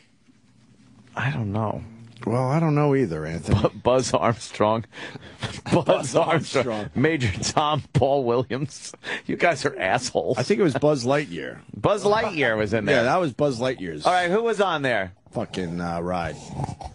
Walter M. Schirra. He was one of the original 7 Mercury astronauts. Christian McCullough, which is odd. No. Don F. Eisel. Sally Ride. Oh, Sally Ride was on that one? And no. And R. Walter Cunningham. Cunningham. Hey. Put my thumb in your hiney while you're floating. Me and you in the spacecraft. Yeah. Me and you in the limb. These astronauts were a bust, Anthony. They we don't were know a any bust. of them. Well, Wally was a big one. Nah, Wally wasn't that big. He was kind of a big one. Does he have a T-shirt? Yeah. No. So how is he big? He's no Neil Armstrong. But, yeah, okay. Let's talk... 7 had some good people on there. We interrupted because that whole thing with the Mitt Romney, but you were talking about Jesse Ventura on Piers. I wanted to see that last night. I forgot about it. Jesse. Well, it was very difficult. I was watching Hoarders also. Nice. And then I had to switch. It was remarkable. There was a giant, big, fat black woman with such a natural-looking short head of blonde hair. Yes, I was making plenty of jokes at my house to myself. And then there was one of the Hoarders guys had to sleep in the house. I don't know. That's a new thing they're doing. They have the people that clean up the houses, you know, right. like Matt. Matt has Paxton. to sleep in the house now? Last week, he slept in one of the houses. Oh, boy, is the fucking show jumping the shark? I don't know what they're doing. Are they jumping the shark? Look, I like down. Matt. Matt's a fun, good guy, and I still like the show a lot. Why is he sleeping in the house? He doesn't have to sleep in the house. I don't know, but then last night, another guy slept in another house where I don't know how, there were bugs everywhere, giant spiders, and cockroaches and beetles. Yuck. And lizards. There were lizards running around this. Do that? I would never agree to that. Why is Troy Kwan Jewish? He's not here. Why is he? What? Was that Troy? No. Oh, I thought that was Troy for a second. I swear I just caught a glimpse of him. Right. And he had his head down. It looked like Troy's face. I saw him go into shade. Why is anyone going into shade with a big Star of David shirt on anyway? Oh. And shouldn't they be off? Isn't today a Jewy holiday? I think it is. I guess. I mean, yesterday is You have to the be day. a Jewy Jew to have today off. I think. Yeah? Yesterday's I called the day Bob, he everybody was took out. off, though. Of course, Bob's out. Yeah. He goes, called him. I'm taking the next 2 days off. Oh, that's good. We We only have, I think, 8 days left on our contract. Is he so, really taking 2 days for the holiday? Yeah. They have to, those Jews. What do you mean they have to? No, they don't. There's fucking negotiations are more important than this shit. If you adhere to your religious beliefs, you can't conduct business. That's why I would try to order a camera from the Jews at B&H. And on their website it says, this order will not go through until 8 p.m. on Tuesday. But why isn't Bob conduct? I'm not Jewish, so I don't want my business interfered with when it's this close to Because you're a Jew. That is a tough one. The Jews are always messing up your life. Right? The Jews? I don't know. The Jews have helped me a lot through my Bob's life. messing up my life, I and he's a enjoy Jew, the so I Jews. could say that, Sam. No, why don't you wait until, like, 8 days are over before you... I enjoy the Jews. I know. You like a good Jew? I like the Jews. Yeah. They're great neighbors. Mm-hmm. The lawns are impeccable. I have no issue with the Jews other than when I'm negotiating a deal, I don't want my radio agent taking off. That's my only That's what you bone get of for having a contention. Jewish agent. You got to deal with these fucking holidays that they seem to have all the time, where they can't do things. And why are they special? Why do they get the days off and we don't? Because they're the true religion. Yeah, but they take of our God days. They take our days. Do they take the Catholic holidays? I've been working long They enough have to to. know that the Jew also takes our fucking Christmas holidays off. Because they run everything. In school, we would get Yom Kippur off. Well, what about in the workplace? That's racist. Why do we have to work because we're not a Jew? The Yom's got nothing to do with it. But the Jew gets to take our Christmas holiday off. I don't know why. But they don't get Hanukkah off. Do they don't? Yeah, they do. I think they do. Jewish people? Of course they do. They get Hanukkah? They don't get 8 days off for Hanukkah. Oh, not 8 days. That's what Hanukkah is. But they get a couple off. Yeah. No, They get the H and the N and the K. Yep, you tell them, Jimmy. You tell them. Incorrect. Jesse Ventura on Piers Morgan, losing his mind, crazy. Where are we at? Yeah, with this? I think he was trying to just be sensible, but of course, Piers was challenging him on certain things, and Jesse, of course, was completely right, and Piers was wrong, and Jesse would take that opportunity to tell him, you know, you don't know what you're talking about. Well, let's listen to the first clip. Which is the first clip? What is it about? Ventura on the Seal book.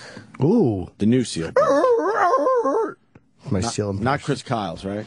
Yeah, the new one. Yeah, The no, new I one. think the new one. The killing of Osama. That's right. Oh, commercials.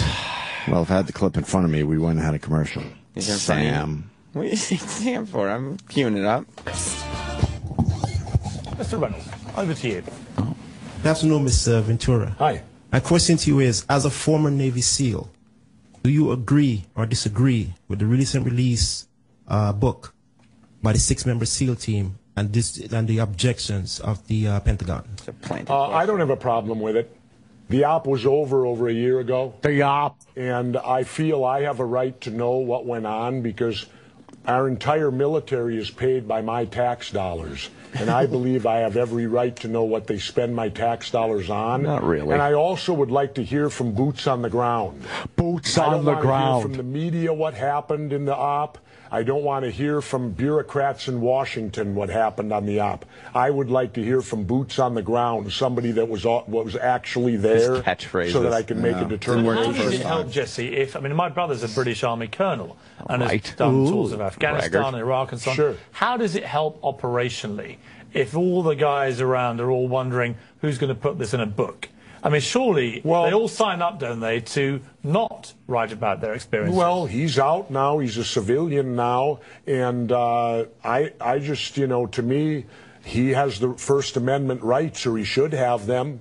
if he's not giving away anything that's listed under national security or that could affect anyone in the future operations, I say why not? Like I said, I'd like to hear from boots on the ground. What actually happened? Boots on the ground. Some fragmented story that comes out of Washington telling me what happened. So I don't have. And besides, you, the media, and the SEALs themselves have allowed themselves to become like the Green Berets in the 60s and 70s now.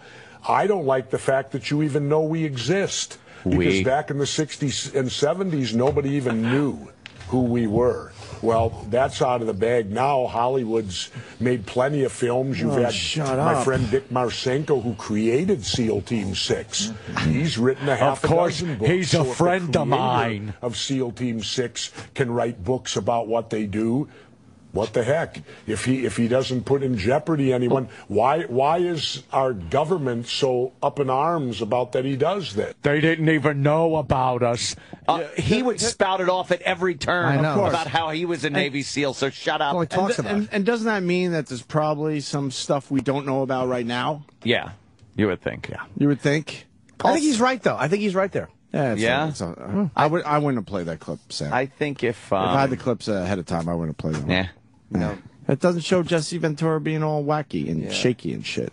Well, he was a little shaky on that one. Little? Yeah, Bill Burr has entered the studio. Billy. What's up, Bill? It was funny. I just come walking in. You guys are dead silent because you're listening to the creepy, right? And I just hear you just go, "Oh, shut up!" I'm like, "All right, the Opie and Anthony show." That's usually the show. Here we are. Here we go. Shut up. Another 4 hours of love. What's up, guys? What's up, Jimmy?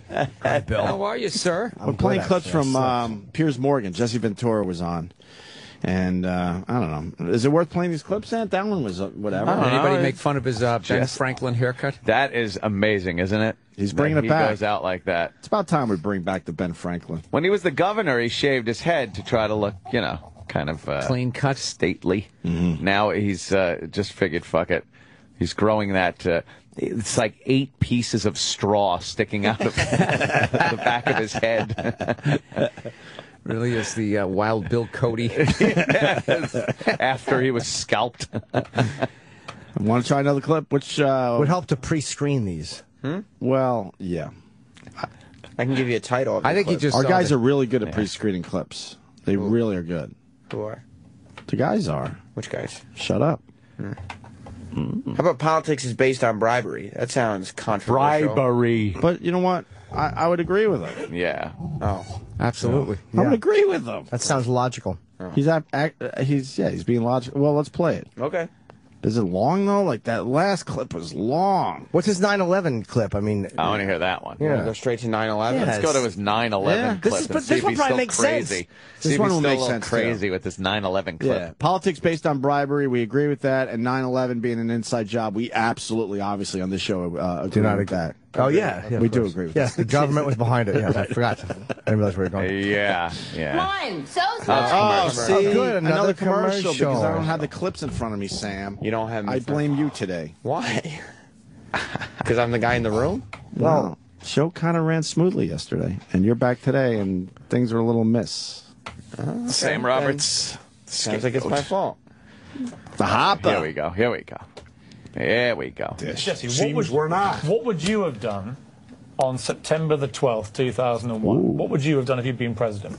What would I have done? Yeah. I would have done a legitimate investigation to find out what exactly happened on 9/11. How did they know who did this so quickly like they did Lee Harvey Oswald? How quick they knew Lee Harvey Oswald killed Kennedy. Because the people who did it were identified and we knew who they were. Well, then why couldn't we have stopped them beforehand if they were identified and we knew who they were? It was a failure of intelligence. Everyone's accepted No, it wasn't. We knew before with Condoleezza Rice's memo on August 6th when it stated right in the memo, bin Laden to steal planes and run them into buildings. And more stuff is coming out now also, how much the Bush administration ignored the intelligence. It was almost like they ignored it because they wanted it to happen. I ignore intelligence. No, it'll come off. Pause. Wait a minute. Wow, that's too many people applauding. Didn't he get? But that's more of a hatred of Bush than an agreement of him. And didn't he get mad at me when I said something about how he's blaming Bush?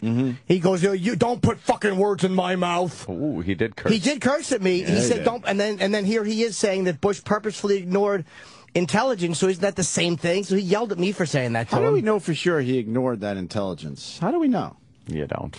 He's just asking or was it more like he was trying to figure out, all right, what the fuck do I do with this? It all comes together in hindsight. Yeah. You know, you could look at the intelligence and go, wow, that absolutely adds up to 9/11 and people flying planes into the building on September 11th. And But when they're all in pieces and you're getting dribs and drabs, as they say, it's a little harder to put together before the fact. They handled it terribly. His shirt gives him 100% credibility in my world.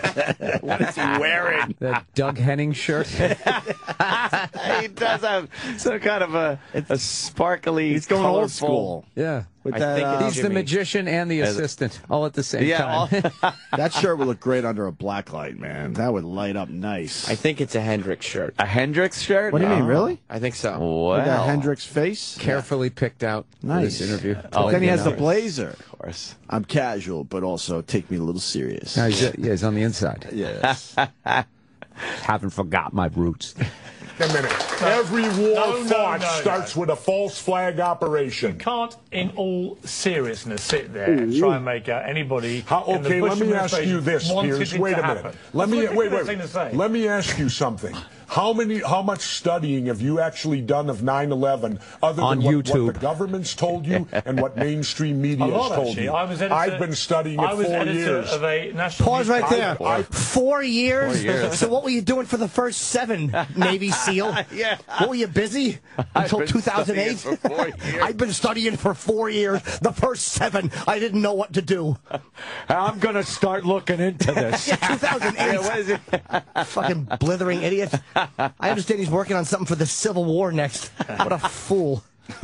Another false flag operation. I'm actually just amazed that he can keep just arguing. Like when you say shit like this, you're saying, "Hey, I want to argue for 45 minutes." Every person. Yes. And then you got to get to that point. Well, I think this happened, then I think that. Then he immediately goes to, well, wait a minute. You're already starting to yell. Just fucking go get yourself the voice gets soda. louder. Just fucking relax. Do you really want to do this? You're right. Do It's a commitment doing now. This now, and then like the Bush administration's going to come out, and just be all right. Yeah, he got Lance Armstrong. After a while, fuck it. I don't want to deal with this anymore. Yeah, fuck it. You're right. Got us. Well, that's what his supporters say. He just didn't want to fight it anymore. Right. Who would give up all their titles like that? Shut up. Nobody.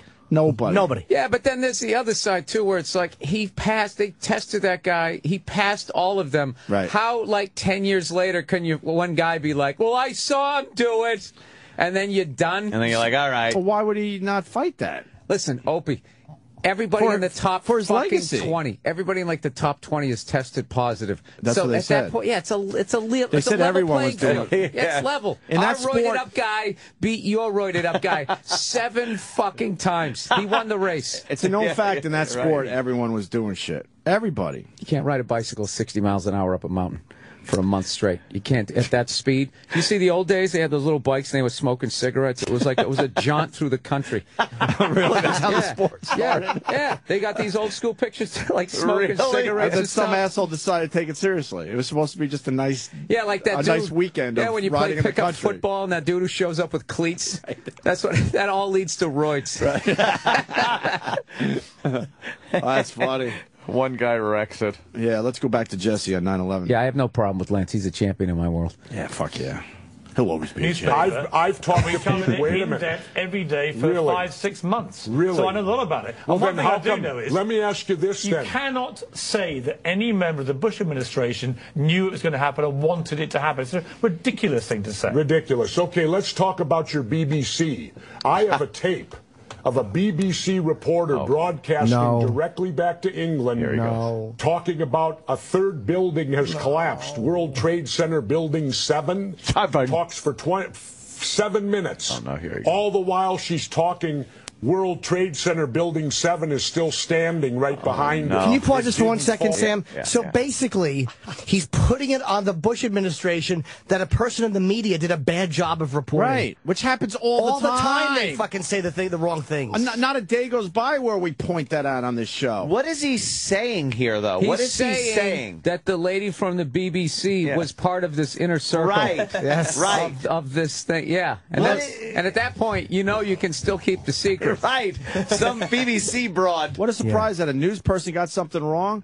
They probably saw a building fall down. They don't know the area that well. By the way, none of us actually knew what the building's names were at the time. Now we do know it's Building 7. And they probably said it looks like it's going to collapse. Right. And then she sees the one collapse and goes, oh, Building 7 has collapsed. Well, she gave the news report first. What happens was they sent her the intel. Right. Like they were able to pull off hiding the people and hijacking the planes, but they didn't realize you shouldn't give the intel before the building collapses. Oh, I will say this. I don't get how that third one just sort of tapped out without really taking any sort of direct hit. I believe it was very... There was a massive fire burning in the basement, and it just fucking barbecued the guts out of it. Everything got... I don't know about that. And it was pretty damaged. And everything shook pretty good, too. Yeah.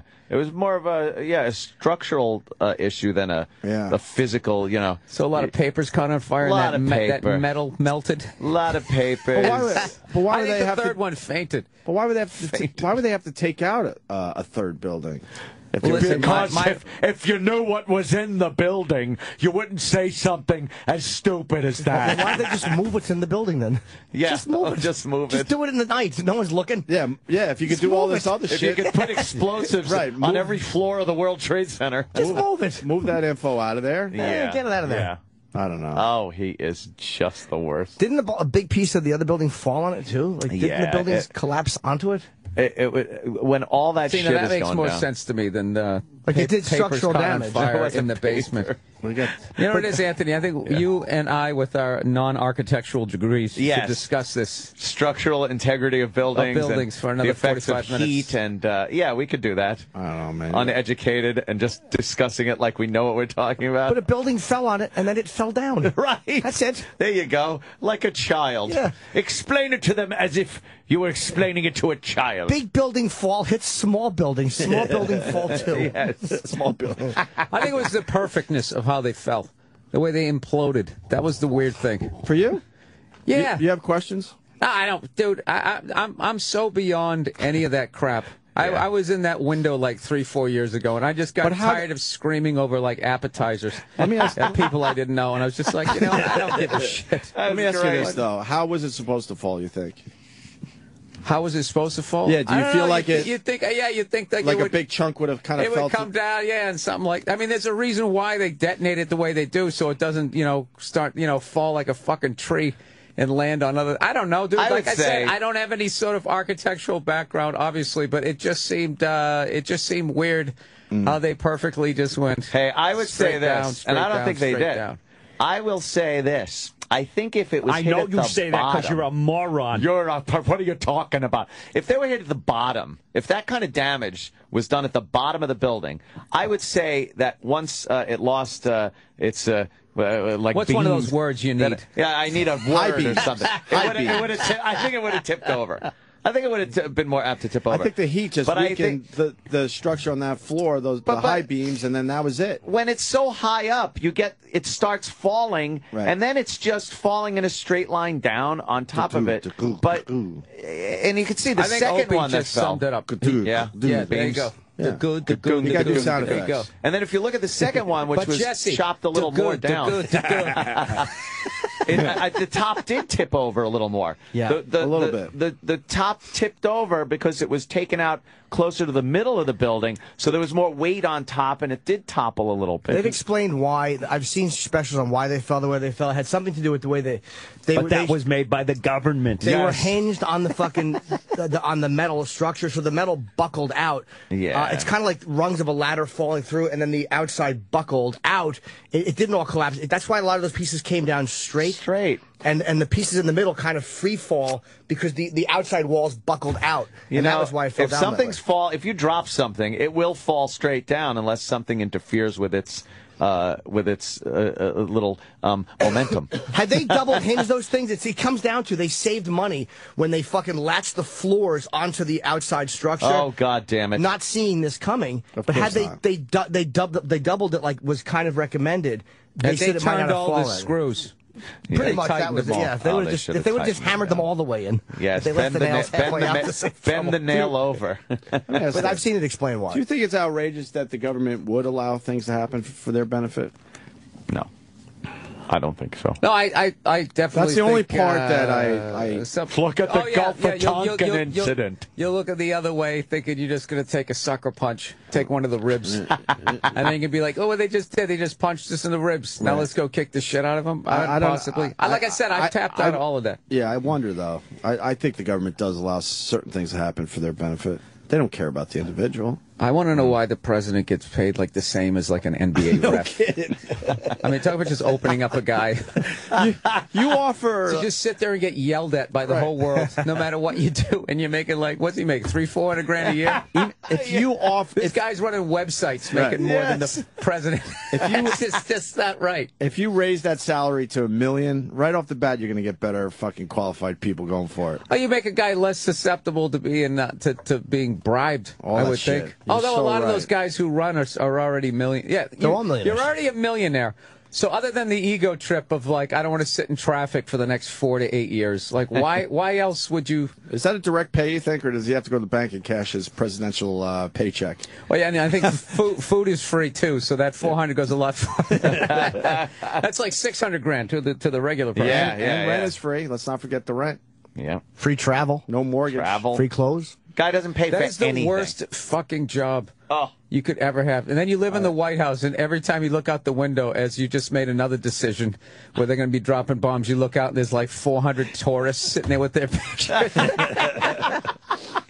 I don't ever want to be flanked because they know someone's going to maybe try to blow my head off. That's $400 grand a year. It doesn't make any fucking sense. Who really would Why want would you that do job? that? That's so You're fucking right. Because then you do the college gigs at the end where you make like $1 million a night. That's your golden parachute. Once you lose the fucking gig, then you can make some money. Right. Yeah. No, you're setting yourself up while you're in office. Yeah. Setting up all your buddies. It's like going to college and then landing the big job. Yeah. Then you spend 4 buy years. a bunch of land down in South America that sits on aquifers. What's that? I really don't know. What is that? It has to do with there's only so much chicken and fresh water. Yeah. And everybody just keeps banging. It's going to hit a finite thing, and at some point, fresh water is going to be, people are going to be coming at you like zombies. You're going to be holding gold. This right here, dude, this is the next gold bar right here. Fresh water, you think fresh so? Water. I mean, it's so easy to distill an ocean, and we have like... and you know something? That nature doesn't need that ocean. We should drink it dry. There's no way that could ever happen. I don't think we're having any effect whatsoever on the planet. Whatsoever. No, you can't get rid of the water. You can't get rid of it. Even if you're using it, it eventually finds its way back into the ocean. 75% of the world. You could take that, distill it, and drink it, and once have again, fresh I mean, water. this man's amazing. He goes from architectural. Right now, he's in the sea. He's he's like all the Super Friends combined. Well, then how do you know that it hurts the sea? The same way you can't have the deer population get out of control because it affects us. This is the thing. If any species goes over the balance it's supposed to be, it has some sort of effect. Right. I'm not saying we're the reason the polar ice cap's melting. I know, but you have a fucking effect. I think you're right, but the water thing has nothing to do with it. I don't like the idea that this planet's populated with a bunch of fucking filthy animals. I used to do a bit how, deers don't drive SUVs. You know what I mean? We're way overpopulated, and we're doing all that other shit, nuclear waste, plastics that don't biodegrade ever. Good shit. But we're saying that the deer are just sticking it in the ground and shit, and it's just like. But Bill, we're saying the deer are the problem. That's what's hilarious. Yeah, the deer are the problem. There should be a hunting season on humans. Because the deer's gonna, curb us down. Right. Yeah. No, it has to happen. Because it's a hassle to hit one of them every once in a while. We got to calm down the deer population. Yeah, it is ridiculous when you think about it. We'll never run out of water. Never. Oh, that's the thing. You make me feel so much comfort. The morning shock jock is telling me about the water supply. I love how you discount me on everything I say. Because I'm a fucking moron too. Okay, I'm not saying 75% of the planet has water on it. It's the like definitive way. Yeah. We're going to be okay. But it's like saying the sun isn't going to burn out today. You'd be like, well, Jesus Christ, it could burn out. It could. It could burn out. All right, it could. No, but odds are it's not going to. You see what he does? No, what did I do? You just made a fucking halfway decent speculation into something absolutely ridiculous. We have a planet full of water. There's more water than land. Made out of cheese. There's a lot I can more. do it too. There's a lot more water on this planet than there ever was fossil fuel, and we're still using that. Dumb as I am, shut your face. But I don't want to hear your stupid arguing theories. your dumb argument with my dumb argument. I will say though, we're going to drink up the ocean is a hard one to sell. Exactly. I think the ocean. I don't will make literally it. mean that. I don't literally mean that. I think we're going to be okay. I'm just okay. Well, you know, this fish actually getting skin cancer at this point. They should go deeper. They're fucking tanning. Exactly. You got the whole ocean. Fucking move. Get deeper. Yeah, dumb fish. They're fucking tanning. They're fucking sitting next to your rollerblades that you threw out. Well, they 9 should years know. ago. They should know better. Yeah, if you see a big tank with a skull on it, don't swim up and fucking nibble at it. Buzz off. Yeah, they're not tied down to a job. They can move. They can move to wherever they want. Exactly. No one's making the fish stay. There's no zoning law. They don't have to worry about a mortgage. Just to us. Yeah. Let's play the rest of the Jesse clip, please. Oh, their half hour, yet they were doing a pre-broadcast back to England that yes, it's true you need to that take this a break building fell and it hadn't fallen yet. If you're trying to make out the British Broadcasting Company, one of the most respected news organisations in the world, was inventing huge buildings falling over, you need to have a break, Jesse. Thank you, Piers. And we'll talk about Israel. No, he's not kidding you. They fucked up that day. Period. Well, they said the wrong. They mentioned the wrong building right. name. So that to him is credible, guys. Because he's a wrestler. Okay, can we just fucking move on? He was a governor, though. He was that close to the presidency. Yeah. I love how Bill doesn't. Bill needs, like, if you're talking about rockets, you need to be a rocket scientist, or Bill won't even listen to you. Yes, to a certain point. Yeah, I agree with Bill. I agree with you, Bill, on that. Yeah. But he was a governor. Though. Can I discuss the weather? If I'm not a meteorologist, he was a wrestler. Yeah. How did Schwarzenegger become governor? Because he was an action hero. That shouldn't happen. But then they spout off their little ideas, and people leap at him. Reagan was an actor. Reagan was an actor. Yeah. I don't know what George Bush was. He was the son of the guy. Student. The guy he was a good football player. First Bush or second Bush? Get him in there. Huh? Give him a shot. Yeah, he was a good football player. We all know that. Harvard was it or Yale? Yale. He didn't go to Harvard. He went to Yale. Student. Yeah, of course he didn't go to Harvard. My favorite election was 2004. I know I've said this before. When your choices were two white guys who both went to Yale and were members of the Skull and Bones. Okay, which one do you want? But anyone could become president. Funny, man. Anyone could become president. It's almost like they were trying to. If there is anything going on, like that was the year that they were trying to get caught. That was. It's got to be exhausting being Bill Burr. No, but that's. Do you just sit at home with all that shit going through your head? Wait a minute, they're looking. Dude. This guy, I have more fun just mocking Anthony's tweets. When you tweet, do you have like a 2x4 in one hand as your thumb is going? He writes all this stuff like, "Hey Obama, have fun at your fundraiser today. Meanwhile, this is going on now," and it's like capital letters. Yes. And he shows like a burning embassy. Yeah, this is what he's doing. He's actually saying to me, "God, it's got to be so taxing to be." He's trying to solve the world's problems over Twitter. I'm just 78 characters or less. I'm just throwing in my 140 characters of opinion out there. I'm not trying to change the world, that's for sure. And I like riling people up, okay? I like when people start tweeting back and they're all angry. It's fun. Twitter's a hobby. Come on, fun. Anthony. What? Come on. What's the matter? Be honest. You froth at the mouth while you tweet. Oh yeah.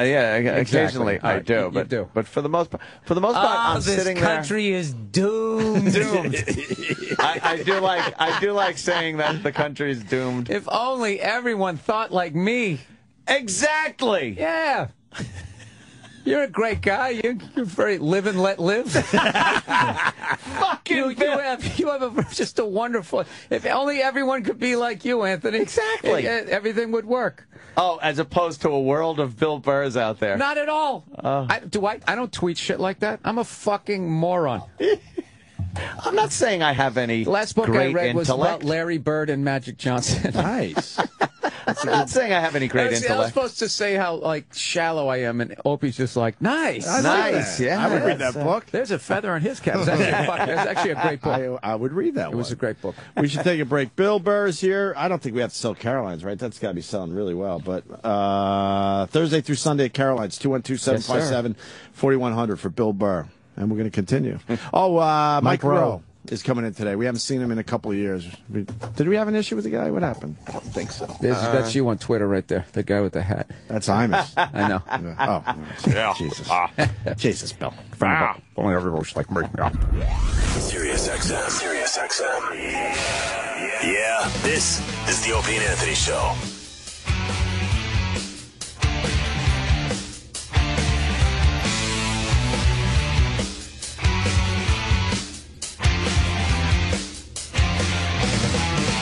What a treat. We got Bill Burr in studio today playing Caroline's this weekend starting Thursday through Sunday. You got to do the Sunday night show, I thought you were too? going to say playing foil to Anthony. Isn't that a position on That's pretty much it now, I think. No, we used to scream at each other. Yeah, we used to. Now I don't care enough anymore. And older and wiser, Bill and Anthony. 212-757-4100 for Caroline's. I mean, these shows are going to sell out, so. I'm going Friday. Yeah, I'm going. I got to figure out night. what day for myself. Yeah. And I'm hanging for both shows. Well, that's the plan. We almost got a chance to hang out. We almost hung out at Amy's party, yeah. I was going down the elevator. He was going up. You got there late, huh? Yeah, I just landed. I came in from Charlotte. Did you walk into anything fun? Joe took a pounding. DeRosa was taking shit the entire time there. And people had left by the time you got there. Colin wasn't there. He was just shitting on Joe. Who else was there that was really had that bashing jean jacket on? Bobby was killing him. killing And I came over. I asked him why he was dressed like Lee Majors. God, that's a good one. Yeah, no, that started off a nice 20 minutes. He took it, though. He took it like a champ. He took it the whole fucking night. Keith Robinson was there just trashing him. We teased him so bad he actually took the jacket off, and then he had this awful mustard shirt, talking about DeRosa, mustard shirt on underneath it with this horrific not doing push-ups. Do you realize that day we lost like $50? I still haven't paid you. Joe, I owe you money, I just realized. Uh-oh. For what? Oh, some sports thing. What was our bet? It was basketball, Sixers, Celtics. Oh, yeah. Whatever. I didn't really want to Don't take worry that about bet. it. No, I'll I'll give you your money. That time when when we bet Joe about the push-ups, that was the smallest window. Like, you know, like the perfect entry the shuttle has to have, or else it burns up. That was the one moment in Joe's life where he could actually do 20 push-ups, because I saw him the other night. He didn't do the push-ups. I lost the bet because my stupid judge doesn't know what a push-up is. Well, that's listen, I'm going to tell you. I'll acknowledge I lost the money, but fuck. Yeah, but Opie, if Joe did any sort of movement down towards the floor and back up again, for Joe, that's a push-up for Joe. You don't have to judge him like he's a Marine. I mean, he's just a fucking... Well, when it's a couple $100 on the line, yeah, I'm going to judge an official push-up, whatever that is. DeRosa looks like an 8-year-old, like Andre the Giant. Yeah, you got the same body. You got that Mitt Romney clip? Actually, that's we didn't play the Mitt Romney explaining the clip. You heard about this, right? Mitt Romney was taped. Dude, I wouldn't know what that guy looked like if he walked by me. Romney. I don't watch any of it anymore. He's done. I think it's Bill's time to get America back to work. Like, who could sit there and watch that stupid... But what got you finally? Because I'm sure you watched for a while. What was the tipping point for you? I think it's just being in comedy. I don't like watching comedians who pander to the crowd. Yeah, Give yourselves a round of applause. I mean, I just feel like that's what they're doing the entire time. So Romney was... I think it's time to give tax cuts to the people that deserve them. I mean, that's going to be the easiest shit ever. That's you would easy kill with that applause set, right there. Yeah, it is time. Yeah, he's right. Oh, God. There's a lot of patriots in the world. I might be prejudiced, but I think the biggest patriots are in this country. Yes. President Guy. President Guy. That is so fucking We should great. force him to be known as President Guy. President Guy. Every time. President Guy. In 4 years, I envision an America that's back on top. Kill yourself. Some people might think I sound crazy, but I believe in equal pay for equal work. They never say anything controversial. Are you saying they're all applause-generating statements? Yes, there's not Jizz one bags. controversial statement. You know, times are tough. We're going to really have to cut some corners here and make some hard decisions. Boo! Boo! Dude, that's our fault. That's the public's fault. Fucking, who was it? It wasn't, it was Mondale said, we will have to raise taxes. He lost 49-1. So the public has said, tell us the truth and we will fuck you at the polls. Yes, right. They don't lie for no reason. Was he the last guy that was honest? Yeah, I hope so. I think you might be right. They have taught us that if they tell us the truth we don't like, we're not going to forgive them. We're not going to fucking pull ourselves up by our bootstraps. We're going to fucking murder them and go with the guy that sold the bullshit better. Yeah. So we've asked for that treatment. We just suck. We really are terrible. As a 49-1.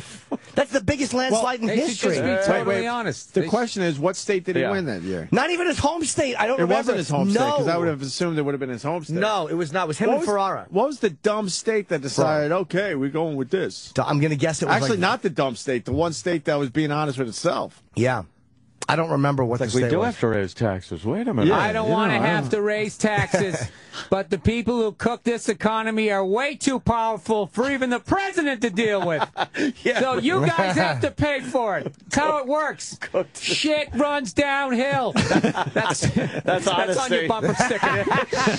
Shit runs downhill. That would be a good bumper sticker. You don't want to pay taxes, you got to make more money. Oh, that's great. Very good. Shit, well, man. with that, none of them went to jail. Why do you think that is? Jesus Christ, that's fantastic. Well, Mitt Romney was taped back in May, I guess, but they're releasing all the audio now because, you know, we're so close to the election. It'll sting a little more. And Romney had to talk about the tape. Chance of winning, 74.6. They got it right down to the nose, huh? Oh, yeah, look at that. What is chance of winning? What's the chance of winning for poll? Obama? What is the chance of winning poll? I don't get that. Who did they talk to? Right. That's got to do something to do with it. I bet you get points just for being an incumbent. It's an MSNBC thing. MSNBC chance of winning poll. You know, it was 75-25, and they were like, that doesn't look accurate. Just go 74.6, 25.4. Knock a little off. No one's going to question the numbers. No, it can't be right on like that. Right, of course. It's like on your taxes. If you claim 20,000 and something, it looks like a made-up number, so you have to throw in, like, you know, $20,141.18. Because that looks like you really added up the receipts. Because no one wants to deal with that. Right. You just don't want to deal with the... All right, whatever. Romney, a little press conference to explain the tapes? Yeah. That were leaked? Here it is. California tonight. Taxes saw themselves as victims or weren't to take responsibility for their own lives and their own futures. Do you have any response to that? What did you mean by that? Well, you said a number of things there, and the answer is that I'm talking about the political process of drawing people into my campaign. Of course, individuals are going to take responsibility for their life, and my campaign is about helping people take responsibility and becoming employed again. Pause that, Sam. We got something going on here. This is why they're hateable. Yeah. Helping people. First of all, that's what if you're going to say shit like that, that's how he should have sold it. But you can't backtrack after you said these people are not going to take responsibility for their own lives and say, well, my campaign is going to help. Just fucking... He was basically caught at a fundraiser just talking to some guy saying... and what he said was fairly accurate, at least to his campaign. He was going, 47% of the people... He was saying that Obama's got them. They pay no income tax. They're not going to take personal responsibility for their lives. What I have to focus on is the 5 or 10% of independents, which is truthful. That's what he has to focus on because he goes, because if I talk about tax cuts, they don't care because they don't pay taxes. Yeah. So they care about taxes for the rich. And then they write right here on the cover of the paper, Mitt Romney says 47% of Americans are freeloaders. But, yeah, which is not what he said. It isn't what he said. Hey, they're freeloaders. What he said wasn't the nicest thing, but it was fairly honest and accurate. He probably should have phrased it better. And he did mean his campaign, not his presidency. He needs. Right. He doesn't have to cater to those people that he knows are going to vote for Obama. Like, he needs those undecided voters. But you look at... He's basically saying, look, 47% of people, they're not going to vote for me. They're not voting for me. But I probably got 45, and then there's this up-in-the-air group that all I got to do is focus on that guy. Yeah. That's what he meant. He didn't mean, when I become president, 47% of you can go fuck yourselves. But this is what we train them to do. As much as we want them to be honest, we hear an honest clip from him, and what happens? Everybody calls him out on it. Yeah. It was like, why would that reporter say, what do you mean by that? It's obvious what he means. This site is so slanted to the other side. Look at this. Underneath there it says, Clint Eastwood still won't admit that his RNC speech was terrible. What a great headline. You got me. You know what? It was terrible. Thank you, person with different political point of view. I like breaking it down, though. It makes me feel like they're just following him around. Just admit it. Come on. He still refuses to admit that what he did was terrible. It was horrendous. Like, who cares? He's just a dumb actor. Like, why would anybody focus on it? He's just a dumb actor. All of them. That should be... Like, I don't understand how that's not career suicide. Like, no one should ever see a movie again if you show up in one of those, that Desperate Housewife where she was just like, I don't need a tax cut now, but back when this girl was working at Wendy's, shut up. I get it. You're still one of us. Right. Just a regular person trying to make it in the world. Let's hear him grovel, Oh, he is fucking... I want to like Mitt Romney, I just can't. Employed again, particularly those that don't have work. This whole campaign is focused on getting people jobs again, putting people back to work. This is ultimately a question about direction for the country. Do you believe in a government-centered society that provides more and more benefits? Or do you believe instead in a free enterprise society where people are able to pursue their dreams? I believe the latter will help more people get good jobs. This is a campaign fundamentally about how to help the middle class in America and how to bring people. They should be playing Sweet Georgia Brown, that Harlem Globetrotters. And they should always have the press asks a question. Now, what did you mean when you said that? Then it's like, well, what I was trying to say. Well, through the magic of radio, we could do that. We could do that for you, Bill. Bobbing and weaving. Why don't we do that for Bill Burr at E-Rock? E-Rock. Yeah. Let me know when you're ready. He'll take an hour because he's looking up Sweat Georgia Brown. Dope. Because he can't spell. Of course. You got it? All right. Back to the clip. And how to bring people out of poverty into the middle class. And we've seen the results of the last 3-4 years, and it has not worked. My approach is you just bring the song down when they ask the question and the music comes back up. Rising take-home pay. Yes, Steve? You're not stepping away from anything you said in this video, are you? You're not backing away from it. And do you worry you've offended this 47% who you mentioned? Well,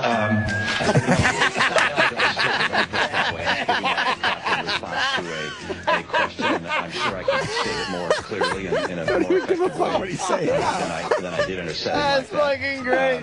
And so I'm sure I'll point that out as time goes on, but we don't Bobbing and weaving, given the snippet there, nor the full response, and I hope the person who has the video would put out the full material. But it's a message which I'm going to carry and continue to carry, which is, look, the president's approach is attractive to people who aren't paying taxes because, frankly, my discussion about lowering taxes isn't as attractive to them. It will work better for your shorter answers. I'm likely to draw them into my campaign as effectively as those who are in the middle. This is really a discussion about the political process. He's all the way into the saxophone solo on this answer. And of course, I want to help all Americans. All Americans have a bright and prosperous future. And I'm convinced a bright and prosperous future has not done that and will not do that. Yeah, Garrett? Governor, this is now time where you've made comments at a fundraiser to donors that are different from what you say on the trail, either in terms of policy or at least in this case in terms of tone. What assurances can you give to voters that you're not saying different things to people who fund your campaign than what you're saying to them in public and on the stage? You're coming to my fundraisers, and this is the same message that I give to people, which is that we have a very different approach than the president and I. Very funny. Very funny. I would listen to that shit. He wasn't lying. I mean, and it makes perfect sense, but people, they hear anything. The best guy ever was that dude out of Cleveland.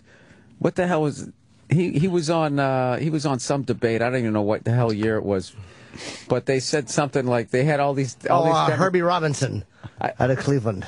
Herbie Robinson out of Cleveland. I don't even get that, but that name's funny to me. It's a go-to bet.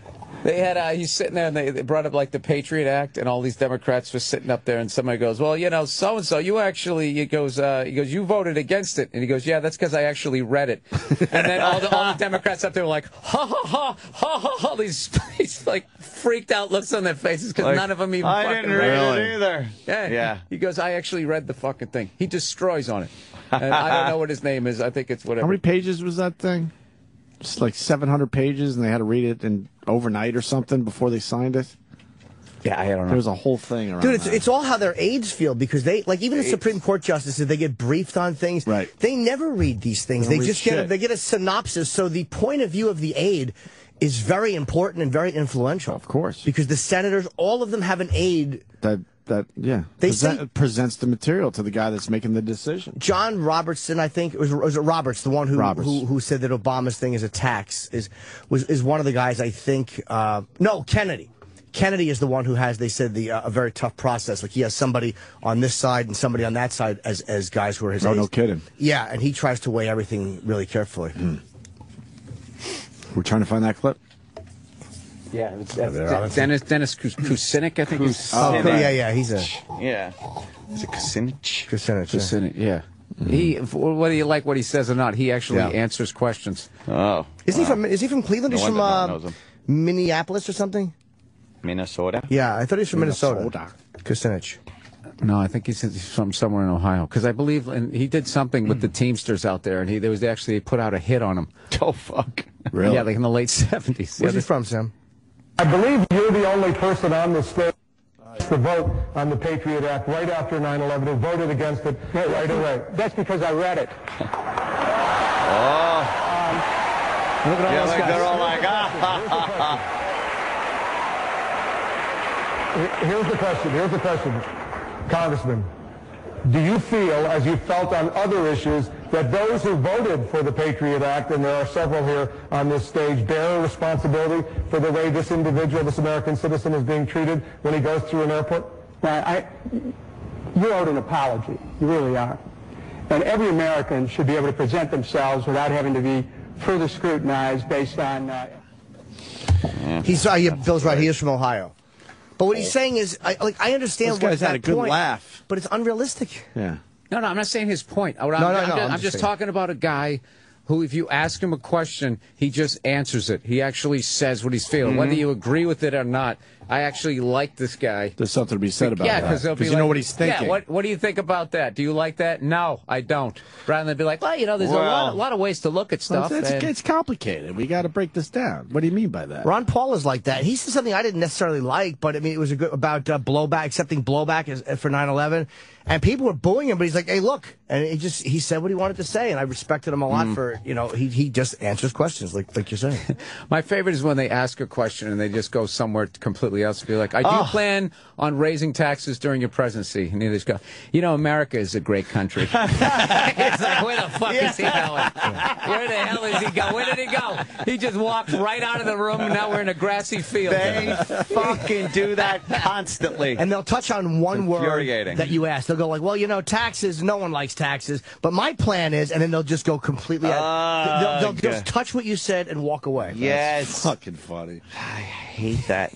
I've watched stunned. That's like someone who touches you while you're talking. You ever done that? And the man makes you shut up as you're talking. They just sort of touch your shoulder, and then you sort of taper off your sentence. Patrice said Geraldo Rivera did that to him, and he said on a talk show, because Patrice would overtalk anybody, and he said Geraldo touched him, and he goes, and I shut up. It worked. Like he couldn't believe that. Man, Geraldo was such a pro. He shut Patrice up by touching him on a talk show, and he didn't realize it at the time. Oh shit! That's what I needed. I never figured that out. Yeah, 20 exactly. years of knowing him. I think that was Hannity, right? No, it was Geraldo. Oh, was it on Hannity? I don't remember. I think they both were on Hannity. Reach over and touch him. Yeah, because there's something dominating.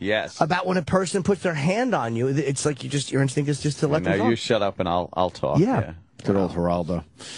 What else is going on? Enough with the politics. We got Mike Rowe coming in at 9 o'clock. No hockey. Fuck. And I don't even care. Do you care? The NHL, I swear to God, They're stupid. It's like they have a fear of success. Every time they bring it around, and the game is at the best it's ever been. I got to be these lockouts. I'm sick of the owners having their lawyers look at the deal, agree to the deal, and then years later see that they're not getting as good a deal, and then they just so they got to start over. We're going to take our stadiums and go home, right? And everybody just has to sit there. But I don't see an outrage by the fans that we've had it enough. It's the worst time to have a lockout. I think it's part of the game now. I think it's part of the game. Like every 6-7 years, there's just not going to be hockey for a little bit, and then they got to start over. They had a nice momentum going with hockey. They really did. Yeah, they the profits, everything was up, everything was going good. Good time for a lockout. And then what were the owners saying? Like they don't like the deal? I swear, I don't know. This split is the players were getting like 57% of the revenue share. So their initial offer was that they wanted the players to go all the way down to 46. They literally want them to get less than 50%. Wow. Like whatever.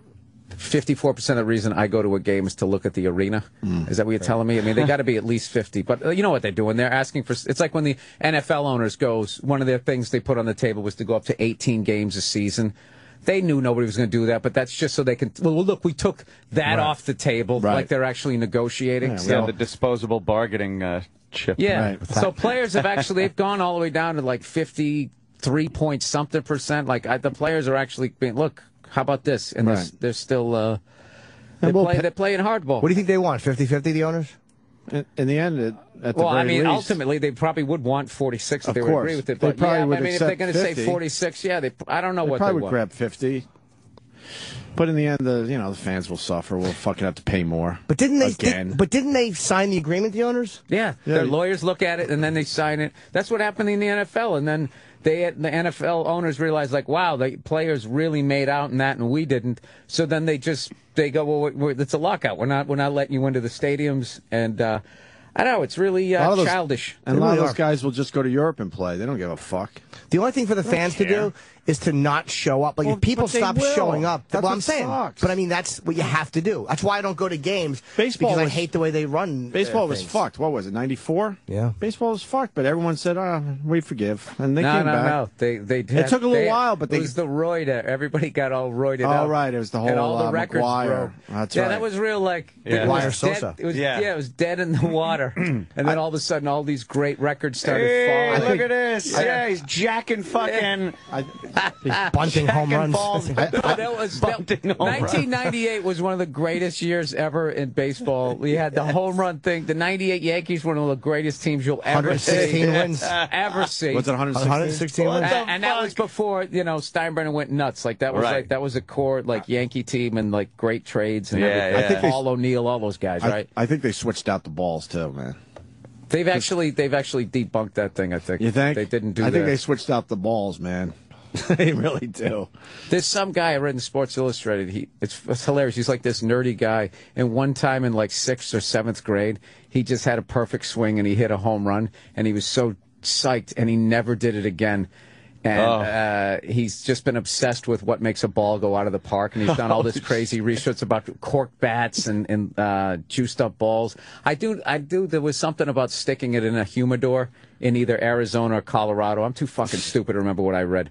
But it did have an effect with the ball not going out of the park. Really? They brought it down. Like I think in Colorado, that's what they did. They stick them in something just to try to keep it into the park. And then in Arizona, they could have done the same thing, but they had a problem with fans showing up to the game. So they're like, nah, let them keep flying out. We got to get people here. Right.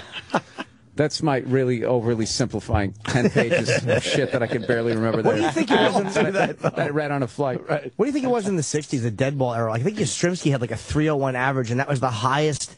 Like I think wasn't he the only guy to bat over 300 that year? There was like some fucking horrendous. Maybe they were switching out the recipe for it has the ball, to be, and they fucked up. Well, he's the last guy who won the Triple Crown. I want to say he batted either 330 something or 340 something.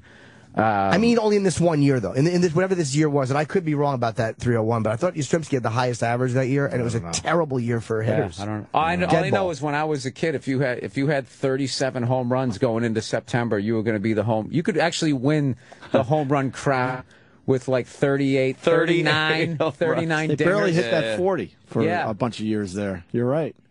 Well, there was that one year Jackson when he was on the A's. He had like 35 or 34 at the All-Star break, and he finished with like 39. What happened? Well, I think he just started because everyone was like, It "Dude, freaked him out? You're gonna do it. You're gonna do it." And he just got up there and freaked him out. Started panicking. I don't know. I have no idea. Is that the year he hit the Reggie almost hit one out of the stadium with the A's? Yeah, but was that when he hit the top?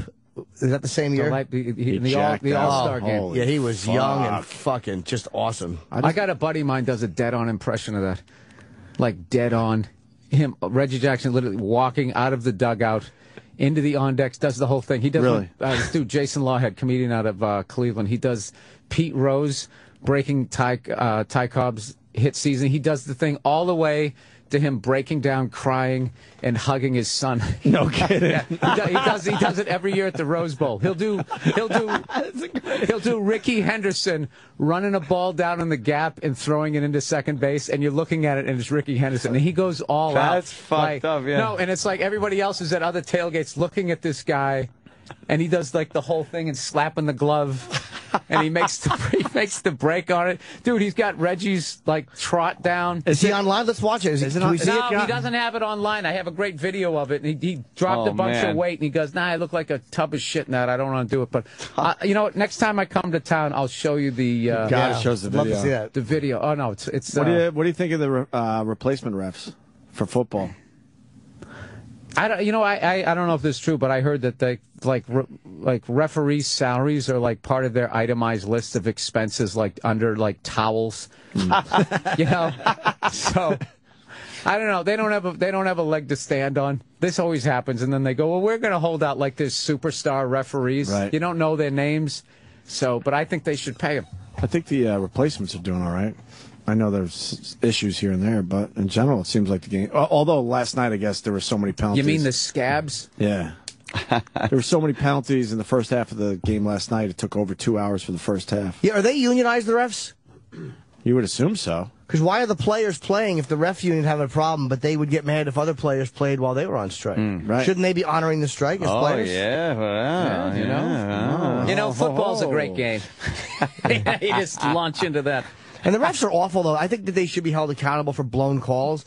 Not the occasional one, but like, you know, and I am not watching baseball anymore, but I saw that Yankee game where they got fucked by that, the guy got pulled off first in the final out of the ninth. And it was like, how does a ref make that call? And still, and there's no penalty for blowing it like that. Yeah, and it was truly a blown call. I mean, that wasn't a balls and strikes call, or that was a terrible fucking call.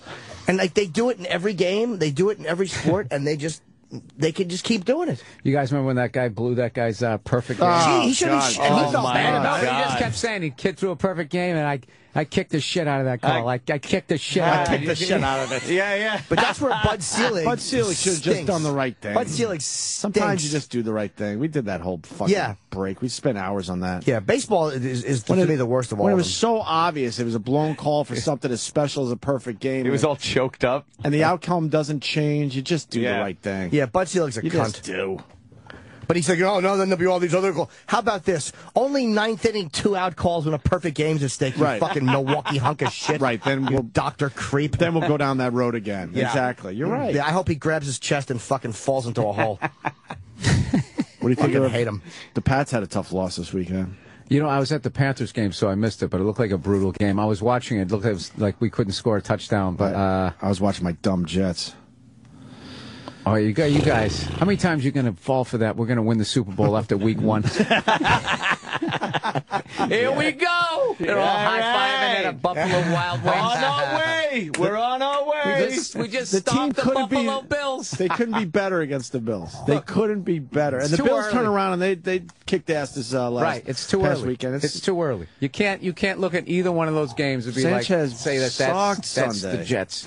He marched down the field. First drive was great. He marched 75 yards or whatever it was for a touchdown, and then the rest of the game he was a bust. The entire rest of the game. And Tebow is just a joke. Hey, you know, I'd love to have sympathy for you, but I'm not a fan of your team. I understand. I like how Rex he's kind of chilled out on the trash talking. Yeah, I think they balanced out his meds. You know? Well, it hasn't worked out for him, so he's got to shut the fuck up. So I don't know, whatever. Smash cut to you guys finally winning, and he's just going to be screaming, "What'd I say? What'd I say?"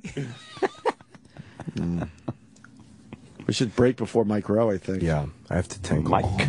All right. I'll be in Columbus this weekend. The Funny Bone. It's a great club. It is actually a really nice room. Columbus is it's a good crowd, right? Yeah, I was surprised by how much I enjoyed it the first time I was there. We did all right in radio there. Good old Columbus. Yeah, they come out too. They do. Just Friday, Saturday. 3 shows Saturday fucking blows. You have to do 3 on Saturday? Yeah. 2 Friday, 3 Saturday. Yikes. Jimmy's working. I hate doing that 3rd show Saturday. I don't mind the performance. Say that now. No, but I mean, it stinks because you're fucking so used to 2 shows. Right. The 3rd show, you're like, it's just a long night. That's a long night. Yeah. That means you're doing well up there with ticket sales. Or it's just the schedule they have. Oh, really? Yeah, of course. I'd love to believe it was my fucking in demand for me, but no. No? No. Basically, if you were just lighting farts on stage, you'd have a 3rd show Saturday. Bill Bird, Carolines. He'll continue with us, and Mike Rowe joins the program. Stay there. Sirius XM. You're listening to Opie and Anthony.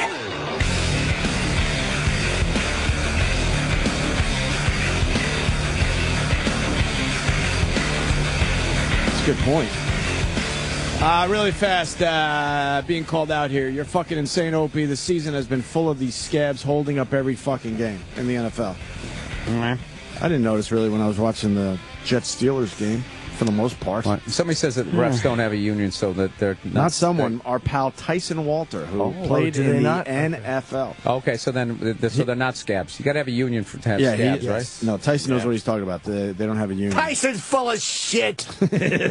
All right, then answer me this. Jack Dunphy's full of shit. Where's the Mike Rowe?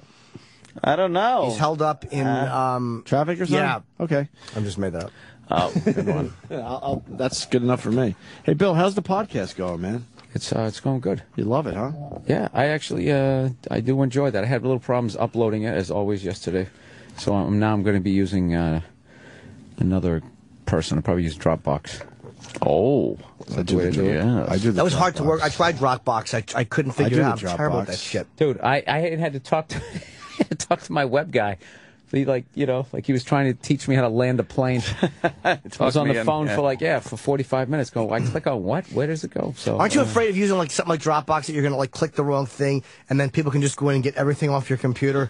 That's my greatest fear, is that I'm going to put the wrong fucking folder in there that says everything on it. Everything. Cock pictures. Not yours. I get worried about the like that SoundCloud. Louis had a great bit about that on some talk show. I forget what he was talking about, but basically it's just weird that you give them your photos. I don't use any of that crap. I don't like that shit at all. I don't want iCloud stinks. You can all be hacked. I don't use any of it. I don't want that shit going to some fucking cloud make believe cloud. The biggest lie out there is this site is secure. Secure, yeah. None of them are secure. Give me a and then there's another little thing that you could take pictures and it automatically sends them to loved ones' phones. What? It's like they'll get your pictures right when you take them. Dick pictures and all?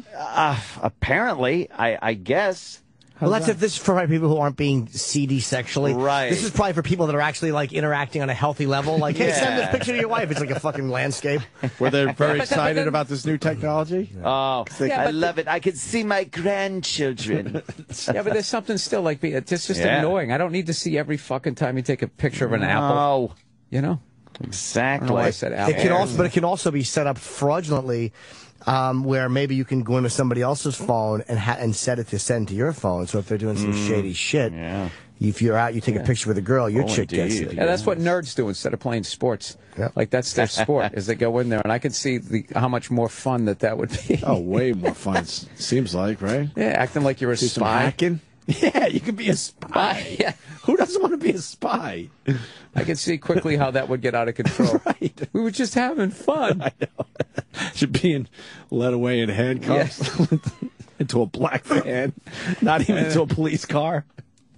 I know. I wanted to pick a superhero movie, and I couldn't remember the name of it. I think what's the one that had all of them in it recently? Was Avengers? It Avengers, the Avengers T-shirt. Was the Hulk in that? I didn't see it. Yeah. Oh, he was. Okay. From what I heard, he was in it and was awesome. Yeah, that's what I heard. The Hulk had a tremendous performance in that. Yeah. Little purple shorts. Where's Mike Rowe? He's in traffic. Still? I was right. Oh, wow. Sam, talking to the mic. It is correct. It is my guess. I thought Jimmy was guessing. I was, but I was like, where else could he be? Where in traffic is he? Cross streets. I can get the address. Yeah, please. Yeah, please do. Just get the general. Tell him just to go home. It's too late now. Stupid shiny app. I hate that Sam's eating an apple. What is he promoting, by the way? Because we've got a miniseries. How booze built America. Oh, are they going to touch on the Kennedys and shit with this? How booze built America? He is the bootlegging. Oh, I nice. was sort of reading that book, Sins of the Father. Oh yeah, This guy just takes Joe Kennedy out at the knees, like, the whole book. But so much of it is just like, well, he did this. Did he do it because of this, or maybe it was that? It's just like, oh, Jesus Christ! But he did seem like he did it like they were saying, like he did insider trading before it was considered illegal. It was just considered. It was just business. It was just considered smart. A rascally sort of thing to do. Well, that's rascally. Yeah, like along those lines. But like, yeah, he was one of those guys, according to the book. And this guy definitely had a friggin' axe to grind, but he didn't seem like somebody you would want to walk away from your checkbook or leave any sort of thing open, because he would, according to the book, allegedly, he would just rifle through, he would gain your confidence in your business. He would rifle through files, get all kinds of information, and then somehow go into the stock market, manipulate something. He basically spent like 7 months at every job. And he would go in there like a virus, just scooping up info. According to the book, but the book was just so ridiculously slamming the guy that I was joking with Nia that I felt like I was reading like some summer tell-all. I should have been digging my toes in the sand like some soccer mom as I read it. I was like, this is just so... Can you give the guy credit for anything? But you know what? Did he do anything good? It just got to that point. Well, he obviously fucked this guy's family. Or, like something. This guy's grandfather is. It's probably accurate though, because you figure they put out a president, an attorney general who probably would have been president, and another senator who, I mean, that was, Joe Kennedy did something right, and it probably was from doing all that shady shit. I mean, yeah, they definitely, there was definitely a lot of, I don't know, dude. I mean, if during Prohibition, if you had a Scotch hookup, you wouldn't make a little money on the side. Of course. Why wouldn't you? Back in the good old days. Bottle of booze. So I guess. How long did Prohibition last for? I'm sorry. Oh man, was it 3 years? No, it was longer than 3 years. Was it like? She was either 3 or 15. Wait a minute. Oh my God. 6 years. 6? 6 years. Long enough for Joe Kennedy to do what he had to do. Yeah, to make a few bucks. 60 years. How long? Sam. Prohibition was a major reform movement. No, we don't need a definition of prohibition. Just how long? Give us the years. But there should be a dash in between some numbers. 4 months. You've just said every possible. Yeah, I'm just blurting out what people are saying there. 3 hours. 3 hours. It only lasted 3 hours. No, we're not talking about it. Cooley's compound. That book that I'm reading, it basically says all of Joe's kids died because he was a dick. Wow.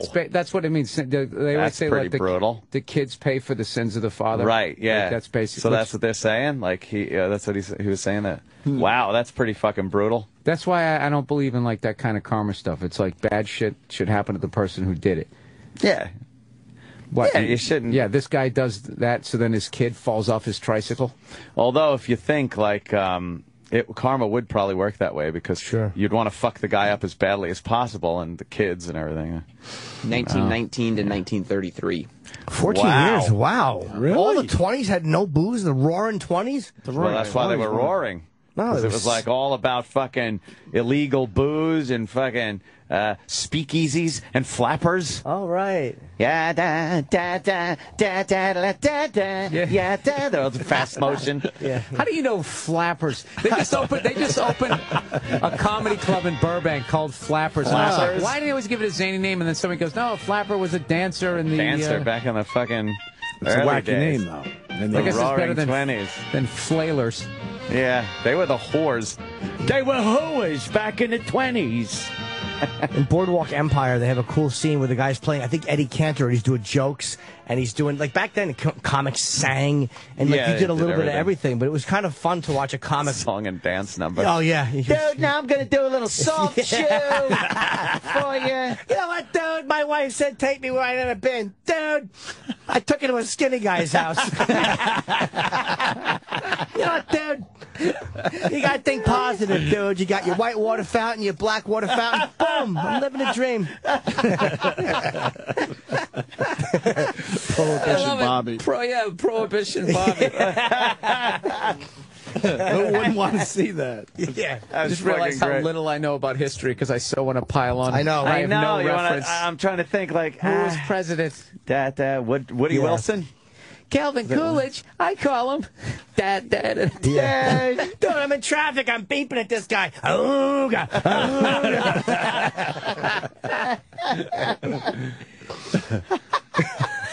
Yeah. Motorized car. Get a fucking horse, dude. Dude, the horse-drawn carriage. You know, dude, if man exceeds a speed of 30 miles an hour, he'll surely perish. If man were meant to fly, he wouldn't be as fat as me, dude. You know what, dude? Sorry I'm late. My horse had a heart attack pulling me, dude. And they just bring the lights down and he's up. Lazy river. I think you just broke into song. Yeah, I think you did something and you did that exaggerated whoa. And the band starts playing. Yeah. Oh, when those saints, they go marching in. The worst ever. Oh, when the saints go marching in. Okay. Who was that? You just Durante. Oh, he was the worst. A dinka-dinka-doo. I fucking detest Jimmy Durante. Can we play him again? I'd rather not. I love when we play Jimmy Durante.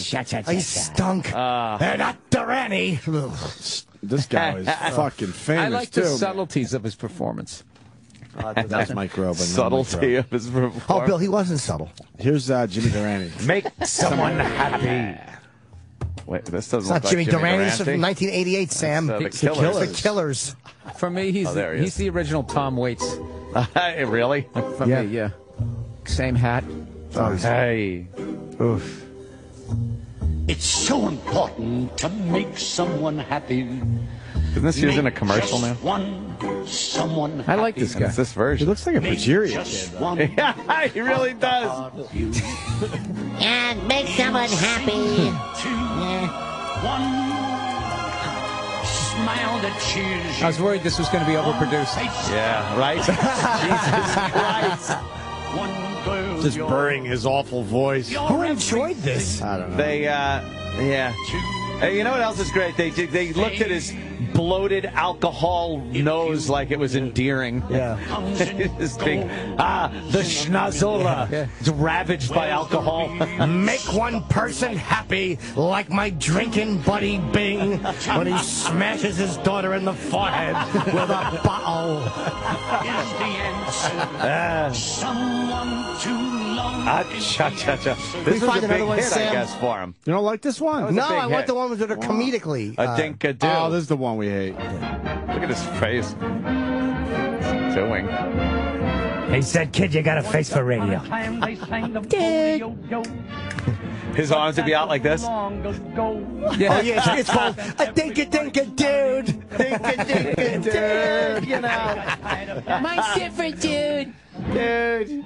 How do you like those guys? Everybody puts in extra notes. I'll overlook it. But the tune for you. Oh my God! Shit. When do you talk and when do you sing? Oh, again. A dinkity, a dinkity, a dinkity. Oh, what a tune. This makes my spine hurt. I don't mind him. It's the background singer. It really is annoying, right? The Andrews. What's that? Just reminds me like that fucking Hitler's right around the corner. Yeah. What could go wrong? Yeah. Everything is sunny. Baby, I fucking love you. And then fucking Desi Arnaz and Jimmy Durante in fucking color. Everybody wants to get in. Termites with a sense of rhythm. What? What does that mean? He doesn't have a gin blossom nose, dude. He just has a giant fucking really? nose. I thought he had like. Hey, someone get the PR off the drums. He's a vocalist. Oh, boy. Hello, Kane. Oh, Desi Arnaz. I love when he stands up and says his real name like nobody knows who it is. Why, sure. Say, where are you going with that Cuban wastebasket? I'm going to cheat on my wife again. Cuban wastebasket. It's his wife. Where are you going with that Cuban cum dumpster? Does the carpet match the drapes? You ever pull a train with Bill Frawley? You ever eat Vivian Vance's asshole after? Ruined, Jimmy. I just had a very bad head cold. Well, too close to my nose. Oh, you know, you could wipe out an illustrious career. What is he doing? He's tripping. Illustrious career. You know, I wish How I long could did the speak English as canned well as laughter guy have to wait to push the button before he got that punchline? Well, you ain't. You know something? I'll make a deal with you. Oof. And he'd look at the audience like, oh, what's this guy saying? I'll learn you English. I'll learn you English. If you learn me Spanish. That ought to be something. All right. But let me ask you something. Oh, Ricky, let me in. That's when Lucy's voice was gone at that point. Ah, Ricky! Did anybody get older quicker than Lucille Ball? Holy shit. Dude, the difference between her talking to Desi and Mr. Mooney. Right. Yes! Particularly the original Tara Reid we used to do. Yeah. Oh, my God. Yeah. Oh, my God, I can't believe I'm in Europe. Everybody, make sure you see the new American Pie movie. It's fantastic. She blew us off. Yeah. That bitch. Oh, she Lucy did. on Joan Rivers. That was probably a good move for her. Yeah, probably. Oh, my God. Kennedy Center You know what? tribute, You're right. and she's back on TV. Aren't we lucky? What in year is this? Life with Lucy, the living legend 86. herself. She died in like Lucille 88, Ball. maybe 89. Just riddled with cancer from all those Philip Morris cigarettes. Yeah, she was eating them. Fucking pudding. That would have been a good picture, right, Jim? Lucille Ball, yeah. That's a big one. They all worshipped her. Yeah. Carol Burnett and Joan. But they're all just like E-Rock. Studio audience. Lucille Ball! Seems pretty healthy. Well, Joan. We might have to find a clip from '88. How nice. Get her tobacco They voice. used to smoke unfiltered cigarettes and have that aluminum foil suntan. Now then. About your sex life. Lucy. You know what it is to follow Nancy Reagan? Yes. No one could do it but you. No one can do it. And then they got Joan she's Rivers cool. I like pre-fucking Pre-surgery. surgery there. That was while Carson was looking at her picture yelling, "You cunt!" That was around that time period. Yes. How dare you? Yeah. Oh, what a cunt. Yes, I hope Edgar kills himself. Oh, shit. How powerful was he that you had to ask his permission to do a talk show? Do a show. Can I? If you didn't. Can I have my dream come true? Yeah, God forbid. Yes. Someone goes for their dream, Would that be Johnny. okay if I try to get my piece of the pie? Especially since they weren't fucking, they weren't going to offer her the show. Of course. And she knew she was not in the running for permanent host. She had every right to try. I think they said he was mad Unbelievable. because she didn't call. Like he had to hear it. Like she didn't call and go, "Hey, I got a show." Probably was scared shitless of the guy. That's how that works. Fucking he was a crybaby. He was a rough one, yeah. Let other people fucking have some competition. And he hated women, I think, too, because his mother was just such a cunt. He was a guy Yeah. who didn't want you to have a show. Tommy from You Brooklyn. used to have to call him. You'd call him day or night. Yeah, fucking talking and singing. That. Oh no, I hate it. And I would too. I'd call him, but not till 1 in the morning. And when you called him, And When you called you, those stupid background singers. your husband feels so guilty that he offs himself. he drank and took some pills. But you pick yourself up and you keep on going. It always comes around positive. Of course. You'll never get that death face out of your mind.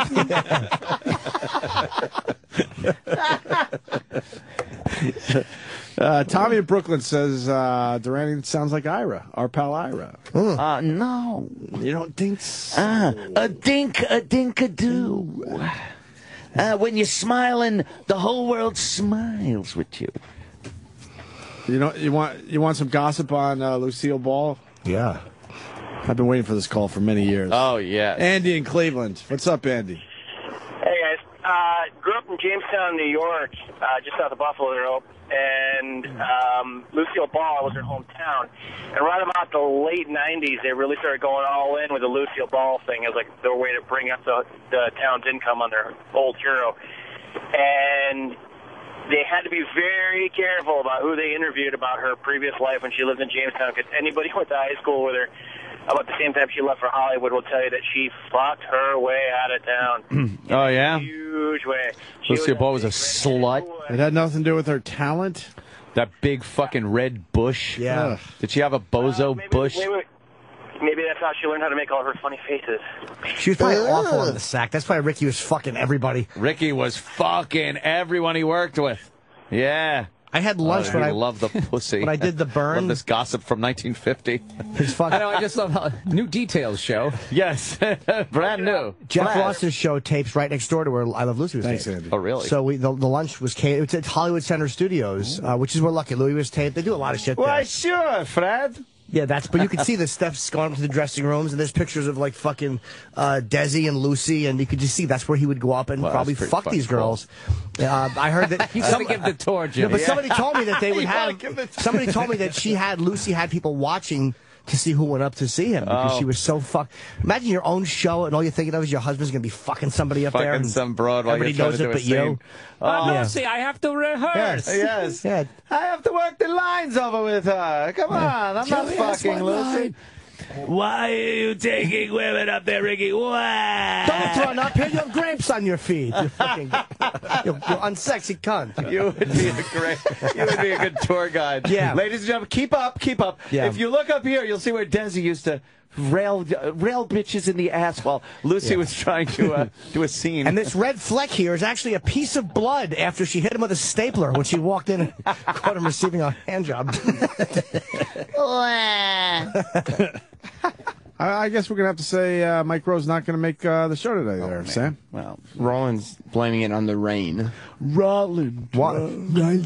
He probably... I hate when he does that. Look, Bill doesn't even know what it is. He's like, what are you doing? I literally had just had to rub He's my rubbing hand. the I spot hate that. That's Edgar. That's Edgar. He's That's how trying to Edgar get your taps attention. you to get your attention. Excuse me, with his fingernail tips. You know, yeah, like it's the all worst. 4 fingers. It's the worst feeling. Yeah. Bill. Isn't that terrible? Oh, you gotta It's wipe so it off. intrusive. You do have to wipe your hand out. I used to work in this warehouse. This fucking guy, touchy-feely dude. The worst thing ever. Like I can't even. I was standing. Used to try to avoid the guy. Make sure there was like a table between the two of you if you said good morning. He just always had to fucking touch you in some weird place in your torso. So one time I was at the Coke machine. What is that about? I don't know. The vending machine. And he came in, he goes, "Hey, Bill." And I hear his voice behind me. And he slapped me on the back on like my left shoulder, slid his hand all the way across the back, and then squeezed my right shoulder like it was a fucking melon. Oh, my God. Dude, I couldn't shake that for like 4 days. You couldn't. I He just just went chills. slap, slide, squeeze. Did he want a piece, you think? What's that about? I don't know. Like, there's some like really effeminate straight guys. They just are. I don't know if that's what he was, but he was. Yeah. Yeesh. Lucille Ball was still alive when that happened. that's how I like long, how you brought that's it how around. long ago that Well, was. you and I still still remember how. When did she die? 89? 88, 89. April of somewhere 88 or 89. Hey, Sam, so reason I how is remember Roland blaming the rain? He's saying it's traffic. Okay. Where's he staying? Fucking Hoboken? Or he listened to the last fuck? 20 minutes and was like, "Yeah, I don't think I want to." Yeah, I I'm not don't feeling really it. think I. Well, we'll break then and we'll figure it out. He just, Wait. What? Now Roland says bringing him back now. Oh. Well, he's going to wait. We're going to take a I quick gotta break. pee. Yeah, we got to pee and All shit. right. Bill Burr, Caroline's this weekend, Stop starting fucking Thursday doing through that. He Sunday, keeps poking 212-757-4100. And Jimmy's heading up to Columbus to do the Funny Bone. Yes. The Funny Bone. Micro next. This is the Opie and Anthony Show, Sirius XM.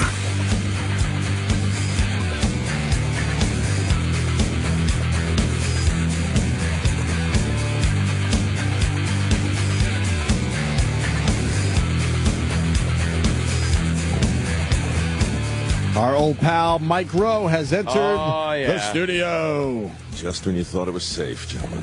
Yes. How are you, sir? Doing great. Yeah. What's it been, 2 No years? doubt. Yeah. Probably around there, yeah. Man, do you hold a grudge? But oh, come on. What the fuck? Jesus Christ. That was Dopey. nobody's fault. Oh, my God. I got to explain to Bill What Burr. happened? What happened? We're over. Drama on this show? Come on. No, we love Mike. Mike has been doing our show forever. I don't even know. At least 8 years at this point. Has always been one of the best guests we've We had. love He's Mike. like, And we got in a weird situation where Victoria Gotti was in here. Ugh. And Mike Rowe was also in here, and we talked to him for maybe like 5 minutes, but we were going to get back to him. And Victoria was coming in for a book tour or whatever, and she fucking scared the shit out of us. We just sat there and listened to her for 2 straight hours. Well, Mike, the thing shut is, up. and See- Mike's sitting there just twiddling his fucking thumbs, going, "When you getting back to me?" And none of us knew how to handle the situation. It's because it wasn't really a book tour. It was a book reading. And what she did was she said, here's a book I have, and it's maybe 1,000 pages, and I thought it'd be cool if I read them If I all. just read it Right right like now 300. for all of you. We didn't know what to do that day. It was one of those weird days that we just couldn't get ourselves out of a weird situation. We ended up sending him booze and everything. We felt so bad. You sent me booze, and I drank it. Okay. In a display of solidarity. So, What a segue. Speaking of booze, oh, man. How Booze Built America, tomorrow, 10 p.m. on Discovery Channel. Yeah. Now, what does this cover? The entire history of booze in America? That's all. Yeah, nice. Yeah, we want to take a small, modest bite, so we went with 2, enduring institutions. Actually, what happened was I just couldn't do dirty jobs anymore. Yeah. I finally had it. Well, it's not done. It's just that, each year you'd write down like a slightly different goal, like 5 more, 10 more, 3 more states, and, 100 jobs, 200 jobs. So we wound up doing 300 jobs. We got to all 50 states, wound up going to Australia, and we came back, and it was like, look, what would a world look like where we just didn't do this for a minute, And everybody said, well, we don't know. What would it look like? And so we had this big talk, and what it came down to was, what do you like? And I said, I like booze and I like history. So let's do a show about booze and history. History of booze. But it really is pretty amazing. I mean, if you look back, from the day the Pilgrims landed, which, by the way, they weren't going to Plymouth, they were going to Virginia. They landed in Plymouth because they ran out of beer. And, beer was every single day, gallons and gallons and gallons. They drank 6-7 times the amount of beer we drank. Their kids drank beer every day. Nice. And so, from the taverns, drinking. to the sugar tax, to the molasses tax, to the Revolution, to the Civil War, to all through Prohibition, of course, every single major thing that impacted the country, booze is always in the room. The whole thing was a bar fight, basically. That's It's one all big it was. giant bar crawl. That's exactly right. Yeah, the fur trappers, that went west were following Indian trails, but of course there was no money back then, so the only real currency were beaver pelts and booze. So all the commerce that drove the country west happened because people were trading and alcohol. And, it's not the most glorious way to look at the country, but it's actually really cool. And the more you learn, the more interesting it gets. And so the next thing you know, you're in a bar recreating. Carrie Nation, ring any bells with you guys? Prohibition woman there. Yeah, it was more like temperance, right? So it's, 1904. This is a scene in one of the episodes that I love, but we do these elaborate recreations that I'm allowed to basically walk through. So it's like Forrest Gump meets Zelig, and I'm just this guy in a T-shirt and a ball cap. Suddenly, it's 1904. We're in Sullivan's Bar here in New York. John O'Sullivan, bare knuckle boxing champion. It's a true story. And Carrie Nation walks into the bar, who at the time is a little over 6 feet tall, 200 pounds, carrying a hatchet. And she had been doing these things called hatchetings all over the country, where she'd walk into a bar and just tear the shit out of it. She was very angry. What a bitch. What did she have up her ass? Well, a couple alcoholic ex-husbands and just, it was just a trail of tears, right? Yeah. So I bet they were real nice back then. Yeah. So she's on the leading edge of making sure booze is off the table. And the point of this show is to say, okay, there's a moment where John Sullivan, bare knuckle boxing champion, is running for his life from a lunatic with a hatchet who's tearing up his bar. And had that not happened, we don't go to the moon. All right, now you got to figure out how that connects. Exactly. And so the show really becomes a look at a series of seemingly disparate events that ultimately push us to the moon. Did somebody in that bar run out And was there a woman who was like going to go home, but she got scared in the locker room, so she fucked this guy, Frank Armstrong? It's like you've seen the show. Frank Armstrong. She got all hammered. Yeah, exactly. No, but it's just one of those.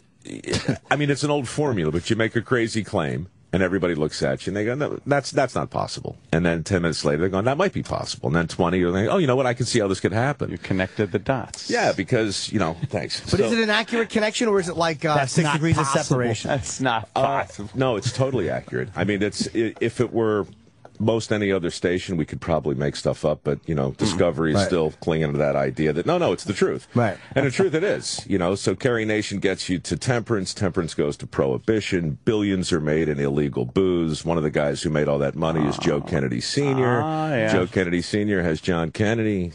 Way leads on to way. He gets him elected. West Virginia, swing state. At the end of this decade, we will go to the moon and do those other things. And there you go. Blah. Wow, yeah, okay. We were just talking about Joe Kennedy and booze. Yeah, you must know a lot about that whole situation. I just told you everything. I know. Yeah, that's pretty much it. Joe Kennedy, something about some booze. That is I mean, I read a book. I can read it for you if you like. Oh, yeah. Why don't we have him read a book? How do we know that? Is there audio of that? I would love to listen to you guys when you're uncomfortable silence. Oh, it's just a right. Did you feel like you were going to get whacked if you actually said something? That's what I was uncomfortable because of who her father was. I mean, even though you knew he was dead, but she was interesting for a nice while, too. But then it was obvious it was time for her to go, and none of us knew how to do it. Yeah. And we've been doing this a long time. Trust me, we know how to do it usually. Yeah. It was just a weird 2. day, man. Yeah. Well, she was selling it in that way that, how it gets very personal in here sometimes. And she was looking at you. Yeah. I mean, she was like looking right across this monitor. Yeah. And suddenly I felt just listening like I had stumbled into, I don't know, like an inappropriate biography or like the reading of somebody's will. And I'm not in the will and I shouldn't be in the room. And, but in all fairness, like you didn't know how to leave. I didn't. Because I think you did want to go. You know what? It's obvious they're not getting back to me anytime soon. Actually, no one's going to be talking for the next half hour, but you didn't know how to sneak out. Well, there's always protocol, right? Or if nothing else, manners. And I'm like, I don't know how to, I don't know how to get the hell out of here. It was a weird day. It was funny. How do we know that the Mayflower landed in Plymouth because they ran out of beer? William Bradford was the diarist on the Mayflower, and he wrote extensively about it. We are much spent, especially our victuals and our beer. But back in 1620... It's a text I just sent to Ange, who takes care of my kegs. Yes, you need more fiddle. They were also probably exhausted from the trip over. Like, fuck Virginia, this is land. This is good enough. Let's pull over. I mean, you've got to remember, too, the whole idea of... today we don't even think about it. I mean, they didn't have longitude back then, right? So you don't know exactly where you're going anyway. There's no GPS. You have no idea when you're landing. How the fuck do they even figure that out? The courage that took back then. Sure. Balls. You take it for granted now, but... That's a whole nother story. Finding longitude is the single biggest mathematical riddle ever solved, and it was a multi-million-dollar prize. Well, they had to give the people a lot of latitude to find that longitude. You're a man of direction. Following that. That was a good one. Chip is like, Anthony that's Durante. a good one. Paging Victoria Gotti. A latitude and longitude. How did they figure that out? Ultimately, back then it was all the celestial clock, Right. So if it were cloudy, you just didn't know anything. But a guy named John Harrison invented a better watch, a watch that could actually keep time on a boat. And until then, they were all pendulum clocks. You put a pendulum clock on the deck of a heaving ship, forget it. Yes. But eventually, it was Harrison's invention that figured out longitude. So I saw them trying to sell one of those on Pawn Stars, of course, different network. I'm sorry, but they were trying to sell one of those. Somebody came in trying to sell one of those clocks. Yeah. And it was a fraud. It was like, no, it was real, and he wanted like $10,000 for it, and I think they offered him like $300. Well, he's got to leave it in his shop. He's got to make some money. I don't know. It's got to be framed. Takes forever it's got to be refurbished. Yeah, it takes the work to wind it. I'll give it $300, and then the guy took $500 for it and went, I'm going to take my wife out to dinner here in Vegas. Every episode. It's every episode. Yeah, he goes like, what do you want for that? $5,000. And then he goes, what do you really want for that? He's like, stupid laugh. And then that's it. And then they go, $40? I'll take How about it. 29? 29.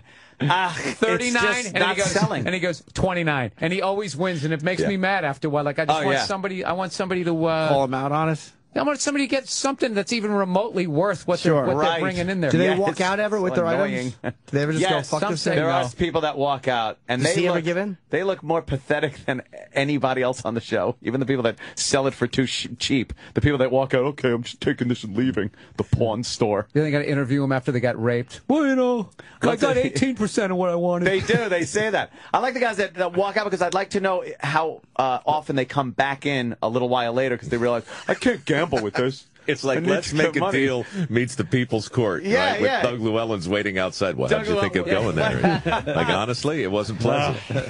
I always hated his upper lip. Doug Llewellyn. Oh, what a terrible upper lip. It was just non-existent. Yeah, he didn't never noticed. No, really ruined the show for me. Mike, how many of those car commercials did you film?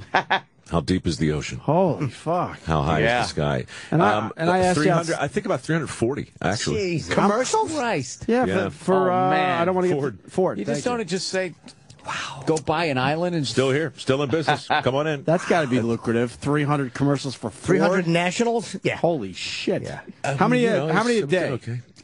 We got when I started working with them, the old model was 1 or 2 a day. Right. I mean. We did a spot for the Super Bowl back in 2004 that took 2 days to shoot a 30-second spot. 5 years later, we were doing 20 spots in 1 day. Wow. Did you get better, or did they get more efficient, or both? I haven't gotten better at anything in a long time, honestly. But what happened was we just had a big conversation about just, I mean, this sounds kind of glib, but just telling the truth, you know, and the truth of Dirty Jobs, which all that is based on, is no second takes. We just never do a second take, and the people are genuine. And it's like, look, you guys hired me because you like this show, and if you like this show, and we want to try and do a thing over here, maybe what we ought to do is the same basic thing we do in the show, and then that way, you know, there would be sense in the world, right? And I'm like, well, we'll try it. And so we actually shot closer to 40. They were looking to use 3 or 4, but they used 20. And that changed the whole model. And so then we were just able to really just approach the whole thing a lot. Into only doing 1 take. That's the most brilliant thing ever. You know, this shooting it from 90 different angles and I'm there all day. Why don't we just do it once? Because we do it honest. That's brilliant. That is good. But look, everybody in this room knows the honest answer to the question, does it really get better by take 3 or 4? Usually the first 1 or 2. 1 or 2, right? Give the camera guy a chance on take 2 if you're going to do it. But performance-wise, I've never seen it get better. I find myself, honestly, much better after take 3 or 4, for real. Really? I'm terrible in the first couple of takes. Yeah, but what about everybody else in the scene? That's a good point. That's why I shine, Mike. They take my take 4 and they put it with your take 1. One more. You get more recognized from the Ford commercials or Dirty Jobs? At this point, it's a toss-up. It really is. Huh? I think the one smart thing I did, which was again completely by accident, I made him let me wear this stupid hat. Right? So is that the famous hat? This is the hat. I've got 600 of them. So you have to do the reverse. If you don't want to get recognized, you just take the hat off. I take the hat off. I swear to God, it's true. Yeah, but as long as you don't talk. Right. Right. He's got that recognizable voice, that deep voice of soothing voice. Yeah, it just sounds honest and comforting. Yes. It just makes you want to buy a Ford. I would think. No, you know what? It's I started wearing a hat because I can't stand the whole makeup hair thing on sets or anything else, and it covers like a multitude of sins. Right. And then on Dirty Jobs, it was just double practical because there was always shit falling on your head. So it's like hats, you know, good idea. And then with the commercial stuff, I just said honestly, I mean, you did hire me, right, because you know me and you want people to know me. Yes. Well, this is what I look like. So that was like the second big, but it was 2 big barriers. So no makeup and 1 take. No hair, no makeup. 1 take, right. And when you think about it, a lot of people look like me. So if you put somebody else out there, no one's going to know. And I just do the voiceover for my house in my pajamas. Simple. That'll be the. It's really pretty simple. He never even has to show up. up. It's the greatest negotiating ever. Can you negotiate our new deal, please? Yeah, we need someone like you. I live in one of those. The logic. None of us want to be here. Yeah.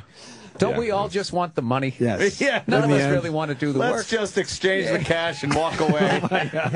I think the car sells itself. Yes. I'll walk by counting the money. Like whiskey on the frontier. Yeah. You doing Deadliest Catch? Deadliest Catch is still around, yeah. Yeah, and you've figured out a way to get in there, and you talk to the guys, I guess, after. Is it after a season? It's called After the Catch, and it started as kind of a, what if we just did this? Because I'd always said about the show, as a fan, what people really want to do is sit down with these guys over a beer and just ask them anything they want. Right? I mean, pretty much like we're doing when they don't now. have the pressure of... with like 40-foot swells coming over the wheelhouse. Yeah. And so we said, okay, let's try that. And so, and the first year we went up to a bar in, I think it was called the Lock Spot, maybe up in Seattle. So it's 6 crab boat captains and me in this smoky bar around this round table. It's basically Charlie Rose with cigarettes and whiskey. Yeah, right? yeah. And of course, these guys are the real deal. They are themselves. That's when you really notice it in that bar atmosphere, that little just sitting there and drinking, because they all come off like really great guys, but you can't relate to that lifestyle as far as being on a fishing boat and taking a life into your hands. But you can relate to sitting at a bar. Yeah. And these are guys that I think we've all sat at bars with at some point in our life. The crazy thing for me was about 3-4 years ago when Phil died. Captain of the Cornelia Marie. I got maybe 10,000 letters, and I wrote his eulogy and posted it and got crashed my server, and I knew people liked him and I knew the show was a thing, but what I didn't realize, I mean, really practically, was how relatable they are on a totally different level that you never think about. Like, Phil's the captain of a crab boat. He's got 2 kids. His kids have troubles. His crew gives him troubles. And you never think about it in terms of at home, some guy's watching who maybe works on a construction site, or maybe he's a school teacher. But everything that happens on the crab boat becomes like a microcosm for what's going on in his world. And that weird sort of connection is real. And when it was suddenly broken, it was shocking how many people reached out. So that's still there, and I think that's why people still watch the show. Yeah, that was a weird thing, man. Because it's like, oh, you killed off a character on the show. No, he really died. Did he die at work or did he die at home? He died at work, but he died in such the most heart-stopping, mundane. He had an aneurysm, basically, right? He had a blood clot, an embolism, I mean. And it took him slow. I mean, he went down, he came back, they went to the hospital, and suddenly we're shooting a scene, in a Dutch Harbor hospital where he's saying goodbye to his boy and goodbye to the cameraman and then goodbye. And it's like fade to black, and suddenly, you're right. We got letters from like, okay, man, that was an amazing episode. So when's he coming back? Yeah. That people literally are so used to watching TV as the scripted thing we know. All of a sudden something like that happens. It's just it takes people a while to get their head around it. So he knew he was dying in that moment. Oh yeah. Boy, did he smoke a lot of cigarettes. First time I met Phil, he had a cigarette. I swear this is true. He had a cigarette in his right hand. He had a cigarette behind his ear that was burning. Okay. He had a cigarette on his compass. Now, to be fair, the 30-foot way, there's green water coming over the bow, so things are very, very sporty. So he's got 4 cigarettes going in and around the wheelhouse, and I walked in, and he says, "Hey, Mike, how's it going?" And he takes a cigarette out of his mouth, puts it down, puts another fresh one in, and lights it for reasons I can't even. He's not even thinking. He's He's just moving, lighting, smoking, working, praying. Yep. Every season just seems to get more treacherous. You would think that, I don't know, it would kind of lose its danger element, but again, it's so real that I was watching that ice, those chunks of ice coming down and hitting those guys. Right. I mean, that, like boulders of solid ice falling on people on the deck. Why doesn't somebody who owns a crab company just buy a fucking battleship and use that? An ice cutter? We've done it. Yeah, buy like a destroyer, just go out with a bunch of nets. It really is. I don't think anybody. Fuck the crabs. I don't think anybody that's a fan of the show, of that show, sits down and eats crab legs anymore without thinking like someone really bet their life on this. There's no piece doubt of about crab. it. There's no, you could never. I'd freak out if I take a ferry. I'm dead serious. I am deathly afraid. They are getting of open thrown water. around. Oh, the most openest water. It's freezing cold, and they're being thrown around. A calm day to them would be a nightmare to anybody on a pleasure boat. Yeah. And that to them is like, oh, it's a great day for fishing. And then the horrible days when they had that hurricane up there, that was insanity to watch them. Like, this can't. No, that's someone's going to die. The thing, it's at night when they're fishing at night and the water is black, and it's like if you go in, that is it. You know what else They're does not it? getting you. It's Drowning would be the easiest. Yes. It's those work lights. It's those sodium lights that they use, and they create this weird, like this orange bubble around the ship. So when you shoot one of the boats from a distance and you see the sleet and the snow and the rain and everything else coming in horizontal while these guys are working in big seas, it bathed in this weird, crappy orange thing. It looks hellish. And it is. You imagine if the crabs had cameras, what their show would be? Like, they're just going for a snack and it's just a mass murder. Crab Holocaust, really. Yeah, they have their own show about That's this. what it's called. Murder from above. It's don't go in the cage, man. Don't go in the cage. But there's food in the cage. Don't go in the cage. Liberal crabs blaming each other. Well, this entitlement society thinks that food should be left in a cage for If we didn't look so delicious, man. And who would have thought you could get a show, even without the element of the danger and the personalities and everything that makes the show so great? There's that point where they're bringing up that pot, that crab pot, and you're going, did they hit a spot? Is that going to be full? You're wondering, and then it comes up empty. You're like, shit, he didn't get it. How far down to the pots go? Amazing. They can go anywhere from 200 to 600 feet sometimes. You know, it's really very shallow water where the crab grounds are, and then you'll have these drops that'll go for who knows how long. But no, finding the crab, it's an Easter egg hunt. But you're right, Anthony. When I narrate that thing, you know, I mean, you'll do 4 or 5 in a row sometimes, and you know, you get a little loopy. But really, from a clinical standpoint, the show could be called, you know, what's in the pot? Yeah. You know, because each scene is like, what's in a pot? Crab, no crab. Crab, no crab. It's crab! Uh-oh, big wave. Run for your lives. Big wave. What's in a pot? Crab, no crab. Crab, no crab. It's so freaking cold out here. What's in a pot? Crab, no crab. So, I mean, it's Guy doesn't know what he's doing. New guy, idiot, moron. Oh, there goes the thumb. What's in the pot? Crab, no crab. That's the show. It's the show. But people watch because you never ever know. It's like any game show with any reveal, right? Yeah. What's behind the curtain? What's in the box? You know, what's in the box? Is it any wonder you have all these shows? Like this is like you just describing the show is better than any pitch I've ever done. He gets right to it. It's like a game show. Yes, it is. Everybody wins. We do one take. What's in a pot? Here it is. There's no makeup. Wear a hat. Everybody's happy. We're all gonna make money. I want them to Do call it people crab or no high-five crab you now. after a pitch? Yeah. And you know, after the season, I just want to sit down with all these guys and drink.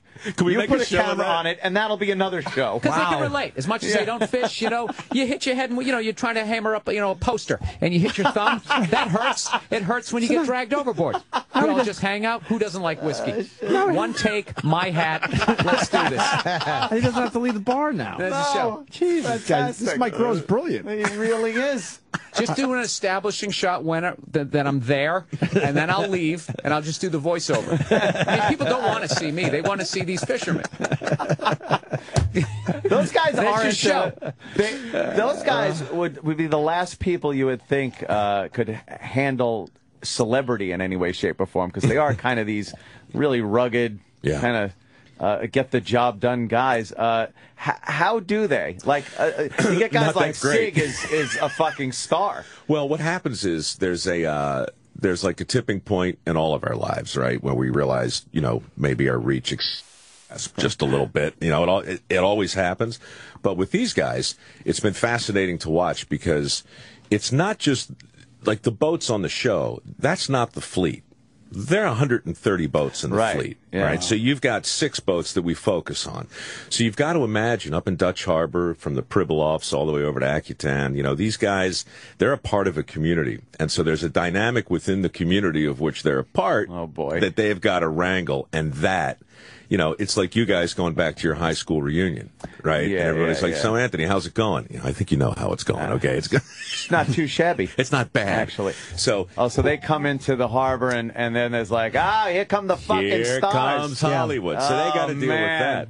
But now down here, like in the lower 48, I love that. In the real That's world. a show, by the way.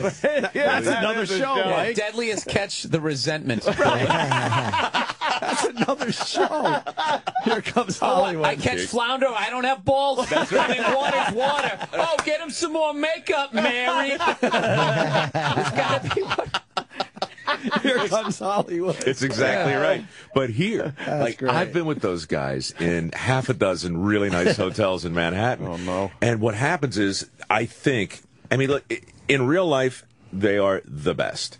But in hyper life, like nobody ever told a crab captain, you know, in season 2 of a hit show in 180 countries, this is what they expect you to do in the lobby of the Mondrian. Okay? So just note to self, do these things. But here's also a brief list we've put together of things not to do. Okay? Yeah. That doesn't happen. So it's almost like that, like a reverse halo effect, right? Where people see you, they want to buy you.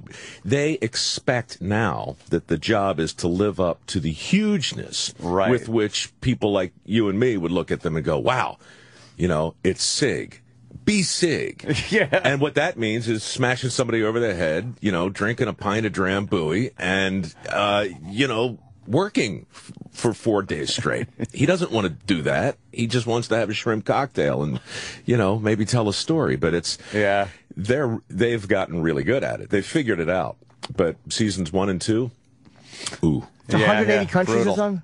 Yeah. 100. Wow. It's a huge show. Yeah. Discovery. I mean, Dirty Jobs, Deadliest Catch. You know, most of their premiere shows are in 180 some countries. Yeah, that's amazing. No, it's ridiculous. Dirty Jobs aired when it was really in its wheelhouse, like in 06 and 07, 08, 700 times a year. In this country. You know, I mean, that's literally a lot like of people once a day. Looking at you. In a stupid pig hat. shit and grease and making a poop joke. Yeah. One of the worst, because I guess the claustrophobia that you've been in is that door on that. It was almost like a lock, I think, or something, and you had to go into these little compartments to grease that shit. I got clean it out. Something worse just happened to me in Australia. You're talking about a hurricane barrier. Yes, that was the one in Stanford, right? It comes up. Right, it blocks the harbor in a storm surge. Get inside of it. There's just like dozens of these little steel coffins that men have to crawl in and paint, and then scrape off all of the barnacles and put on zinc diodes. It's a horrible job. But in Coober Pedy, Australia, a couple of months ago, we took the show down under, and I know you're a claustrophobic sort of guy. You'll love this. Opal mining. Have you ever seen anybody mine for opal? Before? No, I can't say I have. Here's a short version. It's not like gold mining. It's not like bituminous coal. It's not like anthracite. It's not like any other kind of mining you've seen. It's you dig a hole, a shaft, really. So picture a manhole cover, about 80 feet deep. You use an old Caldwell drill to get all the stuff out of here. And then they sit you on a 2x4, like a bosun's chair, and they lower you into this hole. And you're looking for faults and fissures in the rock. Opals live between sandstone and soapstone, right? And if you find this little fissure... I was going to say that. Sorry, go ahead. Continue. So if you find a fissure, all right, then you drill another shaft, and when you're comfortable enough, you go in with big equipment and dig a whole cavern out. But the point is, you can't do any of this until you go to the bottom of an 80-foot shaft, and your shoulders literally are touching the sides, right? So if you were like an inch tall in the bottom of a Coke bottle, that's what it's like. Only you're looking up, and remember the movie with the girl in the well? What's it called? The Ring? The Ring. Yeah. Silence of the Lambs. No, the ring. The girl's in the well, and she looks up. Man, it's it's so much worse than Why not that. make the hole bigger? Yeah, make the hole bigger. That's a good point. Why Make not? a bigger drill. Because the drill's this big, and, you know, the more comfortable you are, the slower you work. The slower you work, the poorer you are. The poorer you are, the more pathetic you become. There you go. The answer. So go faster. Faster, Faster smaller is holes. better. So what are Faster some to of the drill. horrible things that have happened? The rope snaps. Now you're down there. Oh, man. No. We only had budget for one rope. They just Gotta fill the leave you hole there. in. That does happen, but what's worse, and this happens all the time, because in Cooper Pedy, which is South Central Outback, there's no MSHA, there's no OSHA, there's nothing, right? So these holes, there are thousands of them. Oh, shit. There are thousands of them. But they just leave them. They just leave them. Okay, so every year, you know, some tourist will go out there, you know, with their camera and back up into one. Oh, man. And they'll find them a season or two Oh, later. there goes another American. Do they at least die on the fall? Oh, no, because even though it's a long fall, you got this effect. Oh, it's you're like bouncing a off the pinball walls a bouncing little off bit. the walls. Well, that'd so be no, nice. but you know the hard would be falling Holy in, fuck. falling in head first, right? Oh, because you man. don't have enough room To turn around. So you spend literally your last 5 days On of your consciousness. Maybe with a broken back, you're on your head, upside down, 90 feet underground. Have they found people like that? Yeah. Yeah. And kangaroos and emus and ostriches. Wallabies, sure that there. You know what'd be worse is if you Dingo. fell down. Even if you fall down there, if somebody's going to drop a bottle of water down there, it's going 80 feet. It's going to hit like terminal velocity, smash you in the head. You know what these assholes do? They'll pee on you, on their friends, when they're down there looking. Oh, You know, guys man. are just coming. Hey, it's raining. It's raining. Oh, we're funny. Those It's- Aussies we're are Australian. hilarious like that. They love it. Humor. Good fun. You've probably been to pretty much every country in the world. Yeah. No, I mean 6 continents, 50 states, most of the major countries, but Yeah. no, not all of them. What about the Dark Continent? I've been to the Dark You've been there, Continent. yeah? It's dark. What'd you have to do there? We went to, let's see, Johannesburg, and then down to Cape Town for Shark Week back in 06. Oh, right, okay. And then I went to the Western Desert to explore the Sands of the Dead, which is the largest charted graveyard in human history, with Zahi Hawass to plunder tombs in search of golden masks. Do you get bored at parties when people try to tell you a story? When you're sitting on all of these stories, like, yeah, I was in Long Island the other day. Oh, Jesus. Trying to figure out which one you want to tell that night because there's so many. Yeah. Do I go with the shark cage one or the falling down the 80-foot hole and getting peed on? I'm not feeling like When in telling doubt, that go one with the today. getting peed. Yeah, that's it. Yeah, you got to laugh. So what about the It's desert? interesting. So the desert, yeah, this was years ago for Discovery, but somebody, some goat farmer in the middle of nowhere, stumbled across a hole which led into a grave, and being an enterprising goat herder, he raided the tomb, and opening the sarcophagi, he found the remains of whatever, but there was a golden mask where the face would be, and so this suggested some kind of royalty.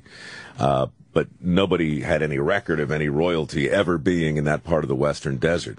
And so they began to explore some more, found more tombs, more golden masks. So nobody knew what this was. It didn't line up with anything we knew about Egypt in that part of the time or world. And so I went over there with this archaeologist, and we did a thing called Egypt Week Live, and basically just fancy talk for tomb raiding. But Are you afraid of? Now, does that guy get the goat herder? He found it. Does he gets to keep it? He's never been seen again. Ah, I have no idea, actually. No, probably the he's- curse. yeah. Weren't you afraid of a curse? Boy, they got a lot of those Honestly, curses over there. I'm afraid of ringworm. I'm afraid of whooping. But what cough. happened when you did the tomb raiding? Well, what happened see was we found hundreds of them, and Really? and it was ultimately Belloc stole every one of them from him. That's what happened. Belloc. Belloc's always there. No, it was basically Beverly Hills. What they found was this community was a community of very prosperous merchants, and in relative terms, it would be like finding Beverly Hills 5,000 years from now, and digging up through Rodeo Drive and going, what the heck, what was here? Bunch of plastic bags. They used to be tits. That's a great mystery. What are these Somebody things? explain It's this. crazy. They're all over the place. How far back? Found in pairs. How far back do these people go? Did they ever figure that out? I don't know. You know, I mean, honestly, I'm just sitting here listening to myself go on, and I don't ever want to be confused with an expert. I mean, you could fill a book with what I don't know. I know, like, I can get into a good story, but in this room, I don't know. You really... You're an expert in this room. Yeah. I mean, have you ever been in a shark cage? Oh, yeah. Now, how safe are this? Because I went out to Nantucket for a vacation, and I absolutely terrified of the ocean and sharks, and for some dumb reason, you went in? No, the captain was talking me into going. It's totally safe, you know, blah blah blah, this stuff. So, is it? Yeah. I mean, look, a shark cage is fine. Most people get hurt in cages, because they take their camera and they put it outside the cage, you know, because they want to get a shot, but they don't want the bars in the way. Rather than using the zoom. Yeah, because people aren't bright. And then something will come by and snag them. You can That's say how what? most people get hurt. A shark? Well, it's not necessarily a shark. It could be anything. But cages are dangerous because they create an illusion of complete safety, and then you become really complacent, and that's where you get hurt. Footage where the shark got into the cage. Oh, yeah. With two guys in there. The shark just ran through. They had taken one of the bars out to get a better view with the camera. Shark, and it was a big one, probably a 13, 15-footer, slams into this opening in the cage. 25. He's 25. And he was in the cage with these guys flailing. Holy shit. And the guy ducks down. One of them realized, like, when his head turned the other way, he went through another hole and got out and just left the other guy in there. Yeah. The other guy decided he would leave that cage. He got out. It's the old story being chased by a bear, right? The guy says, you know how fast those bears run? Doesn't matter, man. I just got to run faster than you. Yeah. That's it. Mike's got to go. This sucks. Shit. They're telling us you got to go. Who's it's not telling us. Gotti. E-Rock said it. So yes, Victoria Gotti is saying. Huh? Liam? Press. You probably have a lot of shows to do around here Yeah, today. but this is my favorite. You know what? I don't know. I don't want to. Fucking yes, great no, when in you're the on shark this cage. Safe? So, safer than free diving with sharks. Don't do that. I mean, that's just ill-advised. Get in the cages. It's harmless. It's fun. But if they ever offer to put you in the steel mesh suit, the shark suit. I would never do that. Well, I did that. I got bit. about 40 times. One tooth got through. There's still a hole in my freaking shin bone from it. How do you top these stories? I know you don't. Here's how you top it. Forget the sharks. It's not the shark. It's when you dive, and I've moderately experienced diver, but you got an extra 50 pounds on you, which screws up everything. You got shark bouncing off your chest, which elevates your rate.